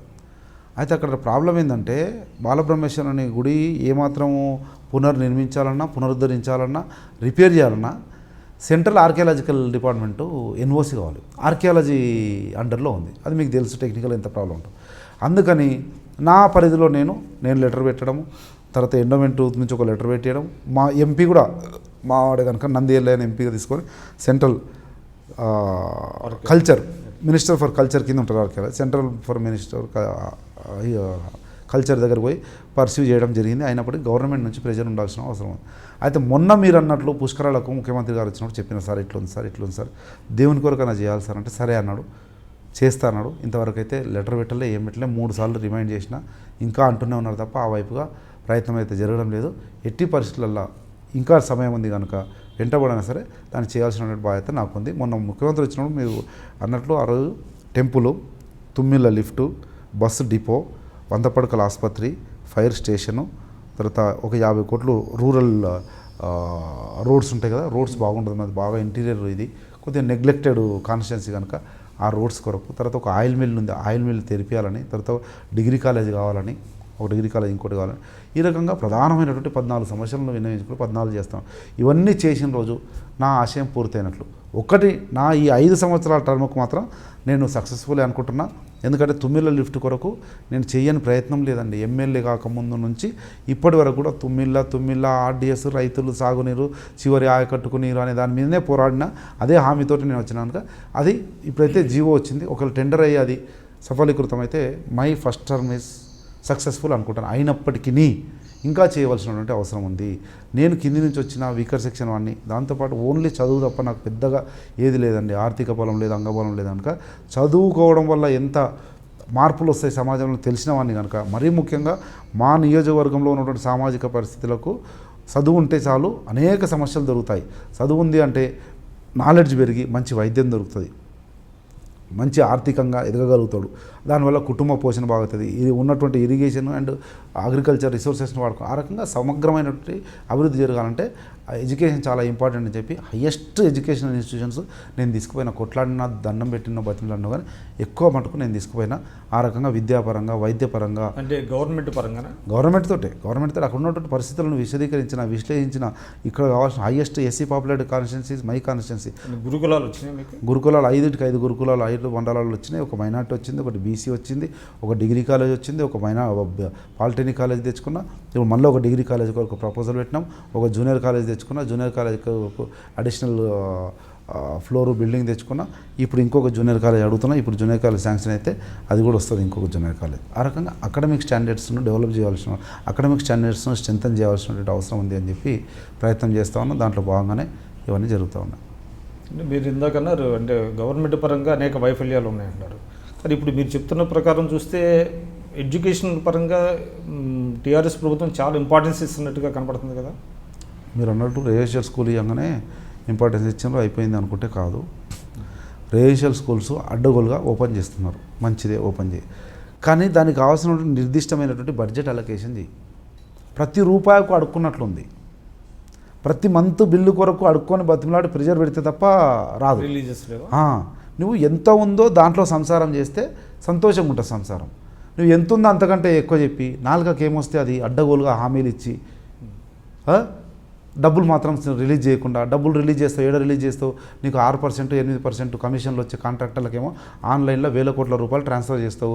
కానీ బీదా బిక్కి పిల్లలకు సంబంధించినటువంటి లోన్లు ఉండని, స్కూల్ బిల్లులు ఉండని, లేకపోతే స్కూల్ డ్రెస్ల బిల్లులు ఉండని, మెస్సు బిల్లు ఉండని, ఇవి మాత్రం రిలీజ్ చేయవు. 7 కోట్లు, సింపుల్ 7 కోట్లు ఉస్మాన్ యూనివర్సిటీ 3-4 ఏళ్ళ రీయింబర్స్మెంటు మాఫీ చేస్తా అని చెప్పి ఎన్నికల్లో హామీ ఇచ్చిన, అదే చేయలే. ఎట్లా నమ్మమంటారు? అకాడమిక్ స్టాండర్డ్స్ని పెరుస్తున్నారు, ఎడ్యుకేషన్ మీద కాన్సన్ట్రేట్ చేస్తున్నారని. శతాబ్ది ఉత్సవాలు జరిగే ఎన్ని డబ్బులు ఇచ్చారు, ఎంత వర్క్ అవుతుందో చూడండి మీరు ఉస్మాన్ యూనివర్సిటీలో. ఆ రకమైన ల్యాబ్సెస్ చాలా ఉన్నాయి, చెప్పడానికి చాలా ఉన్నాయి. ఇన్ని మైనార్టీ స్కూల్, ఇన్ని బీసీ, ఇన్ని ఎస్సీ, ఇట్లా చేసినాం, అట్లా చేసినాం. టెంపరీ అడుక్కొని బతిమిలాడి టెంపరీ బిల్డింగ్లో మేము ఇప్పుడు పెట్టుకున్నాం. ఓకే, ఒక ఏడాది ఆగుతాం. నువ్వు డబ్బులు 25 కోట్లు కొత్తది కట్టిస్తానని ఇయ్యడు. వీళ్ళకి మెస్ బిల్లులు నెల వంట చేసిన వాళ్ళకి ఇవ్వాలి, అవి పెండింగు. ఈ రకంగా ల్యాబ్సెస్ ఉన్నాయి. కానీ అంటే మిగులు బడ్జెట్ ఉన్నప్పటికీ కూడా ఈ రకమైన ఇబ్బందులు ఎందుకు వస్తున్నాయంటారు? 100% తెలంగాణ రాష్ట్రం ఏర్పడినప్పుడు 10,122 కోట్ల రూపాయల సర్ప్లస్ బడ్జెట్తో తెలంగాణ రాష్ట్రాన్ని బంగారు పల్లెంలో పెట్టి కాంగ్రెస్ పార్టీ ఈ 4 తెలంగాణ భవన్లో ఉండేటోళ్ళకి ఇచ్చినామండి. ఈ 4 అనుకోలే, 4 కోట్ల మంది అనుకొని ఇచ్చినాం. కానీ 4 కోట్ల మంది కాకుండా ఈ 4 పరిపాలించే ఈరోజు రాష్ట్రంలో ఆ 10,000 చిల్లర సర్ప్లస్, 10,000 కోట్ల చిల్లర సర్ప్లస్ బడ్జెట్ నుంచి ఈరోజు 1,00,000 కోట్ల అప్పు వైపు తీసుకుపోయినరు. ఎందుకు తీసుకుపోయినరు? అనాలోచిత నిర్ణయాలు. వాళ్ళకు పర్సెంటేజ్ ఇచ్చే కాంట్రాక్టర్లకు మాత్రం 1,000 కోట్లు బదలాయించి వాటర్ గ్రిడ్లను, మిషన్ కాకతీయనో లేకపోతే ఇరిగేషన్ ప్రాజెక్టులను వాళ్ళ కనుసైగల్లో ఉండే కాంట్రాక్టర్లు, ఆ కాంట్రాక్టర్ల కనుసైగల్లో ఉండే ఈ ప్రభుత్వము ఇద్దరు కలిసి దోబుచ్చులు ఆడుకోవడంలో భాగంగా 1,000 కోట్ల రూపాయల అట్టు పోయినాయి. మిగతా డబ్బులు ఇక్కడ సర్ప్లస్ నుంచి డెఫిసిట్కి వచ్చినాయి. That is the reason. అంటే ఇప్పుడు బీజేపీ వాళ్ళు కొన్ని సాగునీటి ప్రాజెక్టులకు సంబంధించి కోర్టు కేసులు వేశారు. కాంగ్రెస్ పార్టీ కూడా అటువంటి న్యాయ పోరాటం చేస్తుందా, చేయబోతున్నారా, ఎట్లాగా? ఆల్రెడీ చేస్తుంది. వాళ్ళు ఇప్పుడు అధికార పార్టీలో ఉన్న టీఆర్ఎస్ చెప్పేది కాంగ్రెస్ పార్టీ అడ్డుకుంటుంది, కోర్టులో కేసులు వేస్తుందని మా మీద ఆరోపణలు పెడుతున్నారు. మా మీద ఇన్ ద సెన్స్ మేము కాదు, సంపత్ కుమార్ కాన్స్టిట్యూన్సీ అల్లంపూర్లో వేసినట్టే సంపత్ కుమార్ వేసినట్లు కాదు, మీ ఇంటి పక్కన వాళ్ళు వేసినట్టే విక్రమ్ వేయించినట్లు కాదు. అరే రైతుల బాధ, వాడు కడుపు మంట ఉంది, వాడు నష్టం జరుగుతుంది, వాడు వేసిండు. వాడు వచ్చి సార్ నాకు అన్యాయం జరుగుతున్నాడు, ఎస్ బరాబర్ సంపత్ కుమార్ అండగా నిలబడతాడు, 4 రూపాయలు ఇస్తాడు, అడ్వకేట్ని చూపిస్తాడు, కేసు వేస్తాడు. తప్పేముంది? నా ప్రజల కోసం, నా ప్రజల కొరకు న్యాయబద్ధంగా రావాల్సినటువంటి హక్కు కోసం పోట్లాడడంలో తప్పులేదు. కానీ ఇప్పుడు రాష్ట్రం విడిపోయిన తర్వాత ఆంధ్రప్రదేశ్ ప్రభుత్వానికి తెలంగాణ ప్రభుత్వానికి అనివార్యంగా ఒక కంపారిజన్ వస్తుంది. కానీ ఒక భావన ఏంటంటే ఆంధ్రప్రదేశ్లో కొత్త ప్రభుత్వం కంటే ఇక్కడ ప్రభుత్వం బెటర్గా పెర్ఫామ్ చేస్తుంది అనేటువంటిది ఒక అభిప్రాయం సర్వత్రా ఉంది. 100% వాస్తవం మీరు చెప్పింది. కానీ ఎంత బెటర్గా పనిచేయాలో అంత బెటర్గా చేస్తలేదు అనేది కూడా వాస్తవం. ఎందుకు అంటే అది సర్ప్లస్ స్టేటు, మనది సర్ప్లస్ స్టేటు, అది డెఫిసిట్లో ఉన్న స్టేటు. హైదరాబాద్ ఇన్కమ్ మొత్తం మనకు వస్తుంది, వాళ్ళకి పోతలేదంగా న్యాచురల్గా ఆంధ్రప్రదేశ్ ఇట్లుంటే తెలంగాణ ఇట్లుంది. నువ్వు ఎట్లా పనిచేయాలి? ఈ లెవెల్లో పనిచేయాలి. ఫైనాన్షియల్గానేమో ఇట్లుంది, పని చేయడంలో మాత్రం కంపారిజన్ ఇట్లుంది. అంటే నీవెంత సర్ప్లస్ స్టేట్గా అంత చేతి నిండా డబ్బులు ఉన్నప్పుడు ఏ రకంగా పనిచేయాలో ఆ రకంగా పని చేయలేకపోతున్నావు. ఆ డబ్బులను నీ స్వార్థ రాజకీయ ప్రయోజనాల కొరకో లేకపోతే స్వార్థ ప్రయోజనాల కొరకో వేరే దిక్కు డైవర్ట్ చేస్తూ ఉన్నావు తప్ప నిజంగా సంక్షేమ కార్యక్రమాల మీద పెడతలేవు. అందుకే ఇంకా డెఫిసిట్స్, ల్యాప్సెస్ ఉన్నాయి. అందుకే సమాజంలో కొన్ని వర్గాల్లో అసంతృప్తి, ఆందోళన, ఆక్రందన, కడుపు మంట ఉంది. అది పెళ్ళుబుకుతుంది. ఆ పెళ్ళుబుకే విధానమే, పెళ్ళుబుకే దానికే గొంతుగా కాంగ్రెస్ పార్టీ నిలబడుతుంది. ఈ పెళ్ళుబుకి తారాస్థాయికి చేరుతుంది. 2019లో ఏం జరగాలన్నా జరుగుతుంది. సో మీరు ఇందాకన్నారు ఎన్నికలు కాస్ట్లీ అయిపోయే పరిస్థితి వచ్చిందని. 2019 ఎన్నికలను మరి మీరు ఏ విధంగా ఎదుర్కొంటారు? ఎన్నికల్లో ఎక్కడ ఎంత ఖర్చు అవుతుంది, కాస్ట్లీ చీప్ అనేది basing on that particular situation ఉంటుంది. నాకు అగనెస్ట్ క్యాండిడేట్ పేద డబ్బులు నోడు వచ్చింది అనుకోండి, నేను కొన్ని డబ్బులు ఖర్చు పెట్టాల్సి వస్తుంది. ఎందుకంటే డబ్బులు తల్లే గెలవాలనుకున్నాడు వచ్చినప్పుడు. లేదు సమవుజ్జులు వచ్చింది అనుకోండి, జనరల్గా మా దగ్గర ఆ కల్చర్ లేదు, నా గురించి తెలుసు, నేను కూడా పెద్ద డబ్బులో ఇది కాదు, కమిటెడ్ ఆనెస్ట్ ఆ ఇదిలో పోతాను కనుక పెద్ద ఖర్చు ఉండకపోవచ్చు. కానీ వాళ్ళు డబ్బులను పెట్టి డబ్బులతో కొని చేయాలన్నప్పుడు న్యాచురల్ నాకు కూడా కొద్దిగా బర్డన్ పడవచ్చు. అయినప్పటికీ పెద్దగా డబ్బులు పనిచేసే నియోజకవర్గం కాదని అది ఒక టైప్ ఆఫ్ ఫ్యాక్షన్ రాజకీయాలు, తర్వాత ట్రెడిషనల్ రాజకీయాలు, రాయలసీమకు అటాచ్డ్ కదా. గ్రూప్ అంటే గ్రూపు, గీత గీస్తే అవతల అవతల ఇతరులు ఇతరులు, ఆ టైప్ ఆఫ్ రాజకీయాలు ఉంటాయి కనుక నేను కొద్దిగా అమికబుల్గా చిన్నగా పోతున్నటువంటి విధానానికి అవతలలో కూడా యువతలు వచ్చి అరే పిల్లోడు బాగా పనిచేస్తున్నాడు యువకుడు అనే ఇదిలో వచ్చింది కనుక నాకు పెద్ద ఖర్చు ఉండకపోవచ్చు. తర్వాత ఈ గీత అన్నది చెరిగిపోయి గీత అవతల ఉన్న వాళ్ళు కూడా యువతలకు రావడానికి ప్రయత్నం జరుగుతూ ఉంది కనుక అందరం కలిసి నాకు ఉన్న నమ్మకం, విశ్వాసం ఏంటంటే మొన్నటి 8,000-7,000 చిల్లర మెజార్టీ కాకుండా ఇంకా ఎక్కువ మెజార్టీతోనే గెలిపిస్తారనే నమ్మకం ఉంది. చూడాలి దేవుడు. మొన్న రాహుల్ గాంధీ గారి సభ తర్వాత మరింత కొంత ఉత్సాహం పెరిగినట్టుంది కాంగ్రెస్లో. ఇక న్యాచురల్ కదా, కొంత కాదు చాలా 100 ఏనుగుల బలం వచ్చింది. ఇంకొకటి జనం రావడము, మేము కష్టపడము అది ఒకటైతే వచ్చిన జనంలో ఉన్నటువంటి స్పందన. ఆ మీటింగ్ జరిగిన తర్వాత సంగారెడ్డికి 1,00,000 మందో 1,50,000 మంది వచ్చిండవచ్చు. కానీ ఈ మీటింగ్ వల్ల జనాల్లో రూరల్ ఏరియాలో కూడా ఏమనుకుంటున్నారు, అబ్బా కాంగ్రెస్ పార్టీ మీటింగ్ అయింది కరెక్టరా, ఇట్లే కావాలి, లేకపోతే ఇక టీఆర్ఎస్ వాళ్ళు మాటినట్లేరు అనే డిస్కషన్ ప్రతి ఊర్లో వస్తుంది. అంటే అధికార పార్టీ మీద వ్యతిరేకత పెరిగి మా పార్టీ మీద విశ్వాసం కలుగుతూ ఉంది అన్నటువంటిది అయితే ఉంది. దాన్ని ద్విగుణీకృత ఉత్సాహంతో ఇంకా ముందుకు పోతాం.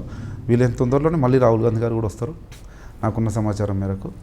ఇంకా 3 నెలలకోటి అట్లా చేసుకుంటూ తప్పకుండా విజయానికి చేరువలో ఉంది కాంగ్రెస్ పార్టీ. కాంగ్రెస్ పార్టీ బలం ఏంటి, బలహీనత ఏంటి ప్రస్తుతానికి? కాంగ్రెస్ పార్టీ ఏదైతే బలం అని అనుకుంటుందో అదే బలహీనత.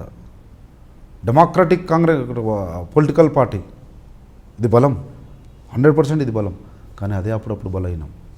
అంటే నియంతృత్వం ఉండాలంటారా కొంత? నో అంటే ప్రజాస్వామ్యం ఎక్కువైనప్పుడు, అడ్డగోలు డిస్కషన్లు వచ్చినప్పుడు, అది కొద్దిగా కాంగ్రెస్ పార్టీ డ్యామేజ్ చేసినప్పుడు అనిపిస్తుంది. అంటే in the name of democracy అన్రూలీగా ఉండకూడదు అంటారు? No, over democracy.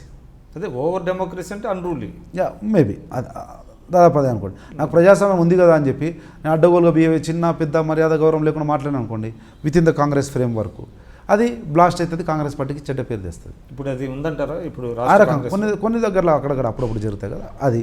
తర్వాత ఓవర్ కమిట్మెంట్. కాంగ్రెస్ పార్టీ పొద్దున్న లెగిస్తే బీదలు, బిక్కి, బడుగు బలహీన వర్గాలు అనే పోతుంటుంది కాంగ్రెస్ పార్టీ. కానీ మీరు అంటే అదే బలం. ఒక పర్టినెంట్ పాయింట్ చెప్తున్నారు ఇప్పుడు, అంటే ఓవర్గా ఎక్కువ హామీలు ఇవ్వటం అనేది ఆ విధంగా చూసి హామీలు కాదు, ఎక్కువ హామీలు కాదు, ఎక్కువ కమిట్మెంట్ అంటున్నా. అదే commitment towards the social sections. అదే చెప్తున్నాండి. ఇప్పుడు రైతులకి మీరు 2 లక్షలు రాగానే మీరు రైట్ ఆఫ్ చేస్తామని చెప్తున్నారు. అది సాధ్యం అంటారా 2 లక్షలు రైట్ ఆఫ్ చేయటం? ఇంతకుముందు ఎన్నికల్లో హామీ ఇవ్వకముందే, ఎన్నికలు లేవు, ఓట్లు లేవు, సీట్లు లేవు, ఏం లేనప్పుడే రుణమాఫీ చేసినటువంటి ఘనత ఉన్నటువంటి పార్టీ కాంగ్రెస్ పార్టీ. వీళ్ళలాగా ఎలక్షన్ల కొరకు, ఓట్ల కొరకు చెప్పలే కాంగ్రెస్ పార్టీ. చెప్పి కూడా ఇట్లా మోసం చేయలేదు. కొన్ని చోట్లే కదా. అవును, ఇప్పుడు కూడా ఓన్లీ తెలంగాణనే కదా. అవునండి, తెలంగాణ రాష్ట్రంలో 13 జిల్లాల్లో మొత్తం రైతులకి 2 లక్షల వరకు రుణమాఫీ చేస్తామని చెప్తున్నారు అధికారంలోకి రాగానే. కానీ బడ్జెట్ ఎంత? బడ్జెట్లో అంత మీరు 2 లక్షల వరకు రుణమాఫీ చేసేటువంటి పరిస్థితి వస్తుందంటారా? 100% వస్తుంది. ఇప్పుడే ఉన్న మొన్న బడ్జెట్ ఎంత? 1 లక్ష కోట్లు కదా. ఎంత రుణమాఫీ ఉండండి? 17,000 కోట్ల వరకు రుణమాఫీ ఉంది. బడ్జెట్ ఎంత ఉండే? బడ్జెట్ అలొకేషను అవి ఎక్కువ ఉండొచ్చు, కానీ మన దగ్గర రెవెన్యూ ఎంత ఉండే? దాంట్లో ఇచ్చింటే ఏమవుతుండే? ఒకవేళ తెలియనప్పుడు హామీ ఎందుకు ఇచ్చినావు? అట్లా కదా, మనం హామీ ఇస్తున్నాం, మేము హామీ ఇస్తున్నాం. ఇప్పుడు కేసీఆర్ గారు 50,000 లోపు రుణమాఫీ చేస్తున్నారు. 50,000 రుణమాఫీకి అవసరమైనటువంటి 17,000 కోట్లు. 50,000 కదా, లక్ష. సరే, 1,00,000 లోపు అన్నారు, 1,00,000 లోపు అన్నారు.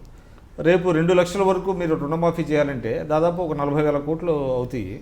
40,000 కోట్లని బడ్జెట్ నుంచి తీసి పరిస్థితి వస్తుంది. కావు, ఎవరు మిస్టేక్ అని మేము క్యాలిక్యులేషన్ చేసినాం దానికి. కొన్ని సంవత్సరాలుగా ఉన్నది కలిపితే అంత అయింది. ఏది మొన్న చేసిన 17,000 కోట్లు మొన్న చేసినప్పటి నుంచి ఈ టర్మే కదా, ఇప్పుడే కదా, కనుక తక్కువ అవుతుంది ఒకటి. రెండవది, మాకు నమ్మకమైనది, విశ్వాసం ఏందో తక్కువ అవుతుంది, అది ఒకటేసారి చేయొచ్చు. ఇప్పుడు ఉన్నటువంటి బడ్జెట్లో అనేది మాకు ఉన్నటువంటి క్లియర్ పిక్చర్. ఎందుకు? If you are very particular or you are giving a priority for agriculture అన్నప్పుడు అది చేయొచ్చు, పెద్ద విషయం కాదు. వేరే వాటిని తగ్గించుకొని అది చేయొచ్చు. తర్వాత సెంట్రల్లో కూడా ఉంటాయి. సెంట్రల్కి ఇది పెద్ద విషయం కాదండి, ఏదో ఒక రూపకంగా సాయం తీసుకుంటే అనే ఆలోచనతో. కేంద్ర ప్రభుత్వం అన్ని రాష్ట్రాలు చేస్తుందంట. అన్ని రాష్ట్రాలు కదా, అన్ని రాష్ట్రాల కంటే ఒకవేళ అన్ని రాష్ట్రాల కంటే ఇట్స్ త్రూఅవుట్ కాంగ్రెస్ పాలసీ, మన స్టేట్ పాలసీ. అది ఆ రకంగా చేయగలుగుతాం అనేటువంటి గణాంకాలు ఉన్నాయి మా దగ్గర, ఏమి ఇబ్బంది లేదు. సో అంటే ఇచ్చే ప్రతి హామీ వెనక కొంత మీరు అధ్యయనం హోంవర్క్ చేస్తూ ఉన్నాం. ఎస్, హోంవర్క్ చేస్తాం. I'm also there with Uttam Kumar Reddy గారు. నేను కూడా ఉంటాను ఇన్నర్ సర్కిల్లో. We are doing homework. Without homework ఏది చెప్పడం లేదు, అన్యాయంగా చెప్పడం లేదు. తర్వాత హైకమాండ్ పర్మిషన్ లేకుండా కూడా చెప్పడం లేదు, వాస్తవాలకు విరుద్ధంగా కూడా చెప్పడం లేదు. సో అంటే మీ ఏఐసిసితో చర్చించిన తర్వాత ఇవన్నీ 100%. సో ఉత్తమ్ కుమార్ రెడ్డి గారి పెర్ఫార్మెన్స్ ఎలా ఉంది? ఇంతకుముందే Uttam Kumar Reddy should be chief minister if government Congress come to power అనేది క్లియర్. ఇది ఎందుకు అంటే ఒకటండి, ఎవరైనా ఆయన ఓకే ఆయన కావాలి అనుకుంటారు, వేరే వాళ్ళు కావద్దో, లేకపోతే వేరేల మీద ఇది కాదు. ఇప్పుడున్నటువంటి పరిస్థితుల్లో పీసీసీ ప్రైమ్ న్యాచురల్గా భారతదేశంలో ఎక్కడైనా కాంగ్రెస్ పార్టీకి ఉన్నటువంటి ఆర్గనైజేషనల్ స్ట్రక్చర్లో PCC president will be the CM అనేది ఒక అది. ఈరోజు పీసీసీ ప్రెసిడెంట్ ఉత్తమ్ కుమార్ రెడ్డి ఉన్నాడండి. He is the president. We have to listen his words. Under his leadership we have to work. That is my policy. So 2019లో Uttam Kumar Reddy garu Congress party ముఖ్యమంత్రి. Yes sir. ఇప్పుడు చెప్పండి, మళ్ళీ మీ పర్సనల్ విషయాలు వద్దాం. ఎంతమంది మీ కుటుంబ సభ్యులు, మీ యాక్టివిటీస్ ఏంటి? మా మదర్ టీచరు లూషమ్మ అని, మా ఫాదర్ ఆనందరావు అని రెవెన్యూ ఎంప్లాయీ ఉండేది. ఇద్దరు ఎంప్లాయీస్గా ఒక డిసిప్లిన్ సిస్టమేటిక్ వాతావరణంలో పెరిగినాం. ఇంతకుముందు చెప్పినట్లు గద్వాలలో చదువుకున్నాం. తాండపాడు, గద్వాల నుంచి మహబూబ్నగర్ నుంచి హైదరాబాద్. ఎడ్యుకేషన్ స్టాండర్డ్స్ పెరిగేది కొద్దీ యూనివర్సిటీ వరకు వచ్చినాం. నాకు ఒక అన్న, ఒక తమ్ముడు, ఒక చెల్లి కూడా ఉన్నారు. అక్క ఉండింది, చిన్నప్పుడే చనిపోయింది. నేను మధ్యలో ఒక అన్న, ఒక తమ్ముడు మధ్యలో ఒక చెల్లి కూడా ఉంది. అందరం కూడా everybody is married, everybody is happy. My father was also expired. నేను ఎమ్మెల్యే కాకముందే ఎక్స్పైర్డ్ అయినారు. మా మదర్ రిటైర్డ్ టీచర్. సో నాకు కూడా అబ్బాయి, అమ్మాయి. మా అబ్బాయి now is completed engineering and he was working with Amazon and resign for MS పోతా ఉన్నాడు యూఎస్కు. అమ్మాయి భాస్కర్లో మెడిసిన్ చేస్తూ ఉంది, సెకండ్ ఇయర్ చదువుతూ ఉంది. So I'm happy. My missus is also government teacher, but right now she is on leave. కానీ anyhow she is employ. So cool చిన్నగా పరిమితమైనటువంటి హ్యాపీ కుటుంబం. దేవుడు అవకాశం ఇచ్చి నా నియోజకవర్గ ప్రజలు అవకాశం ఇచ్చారు.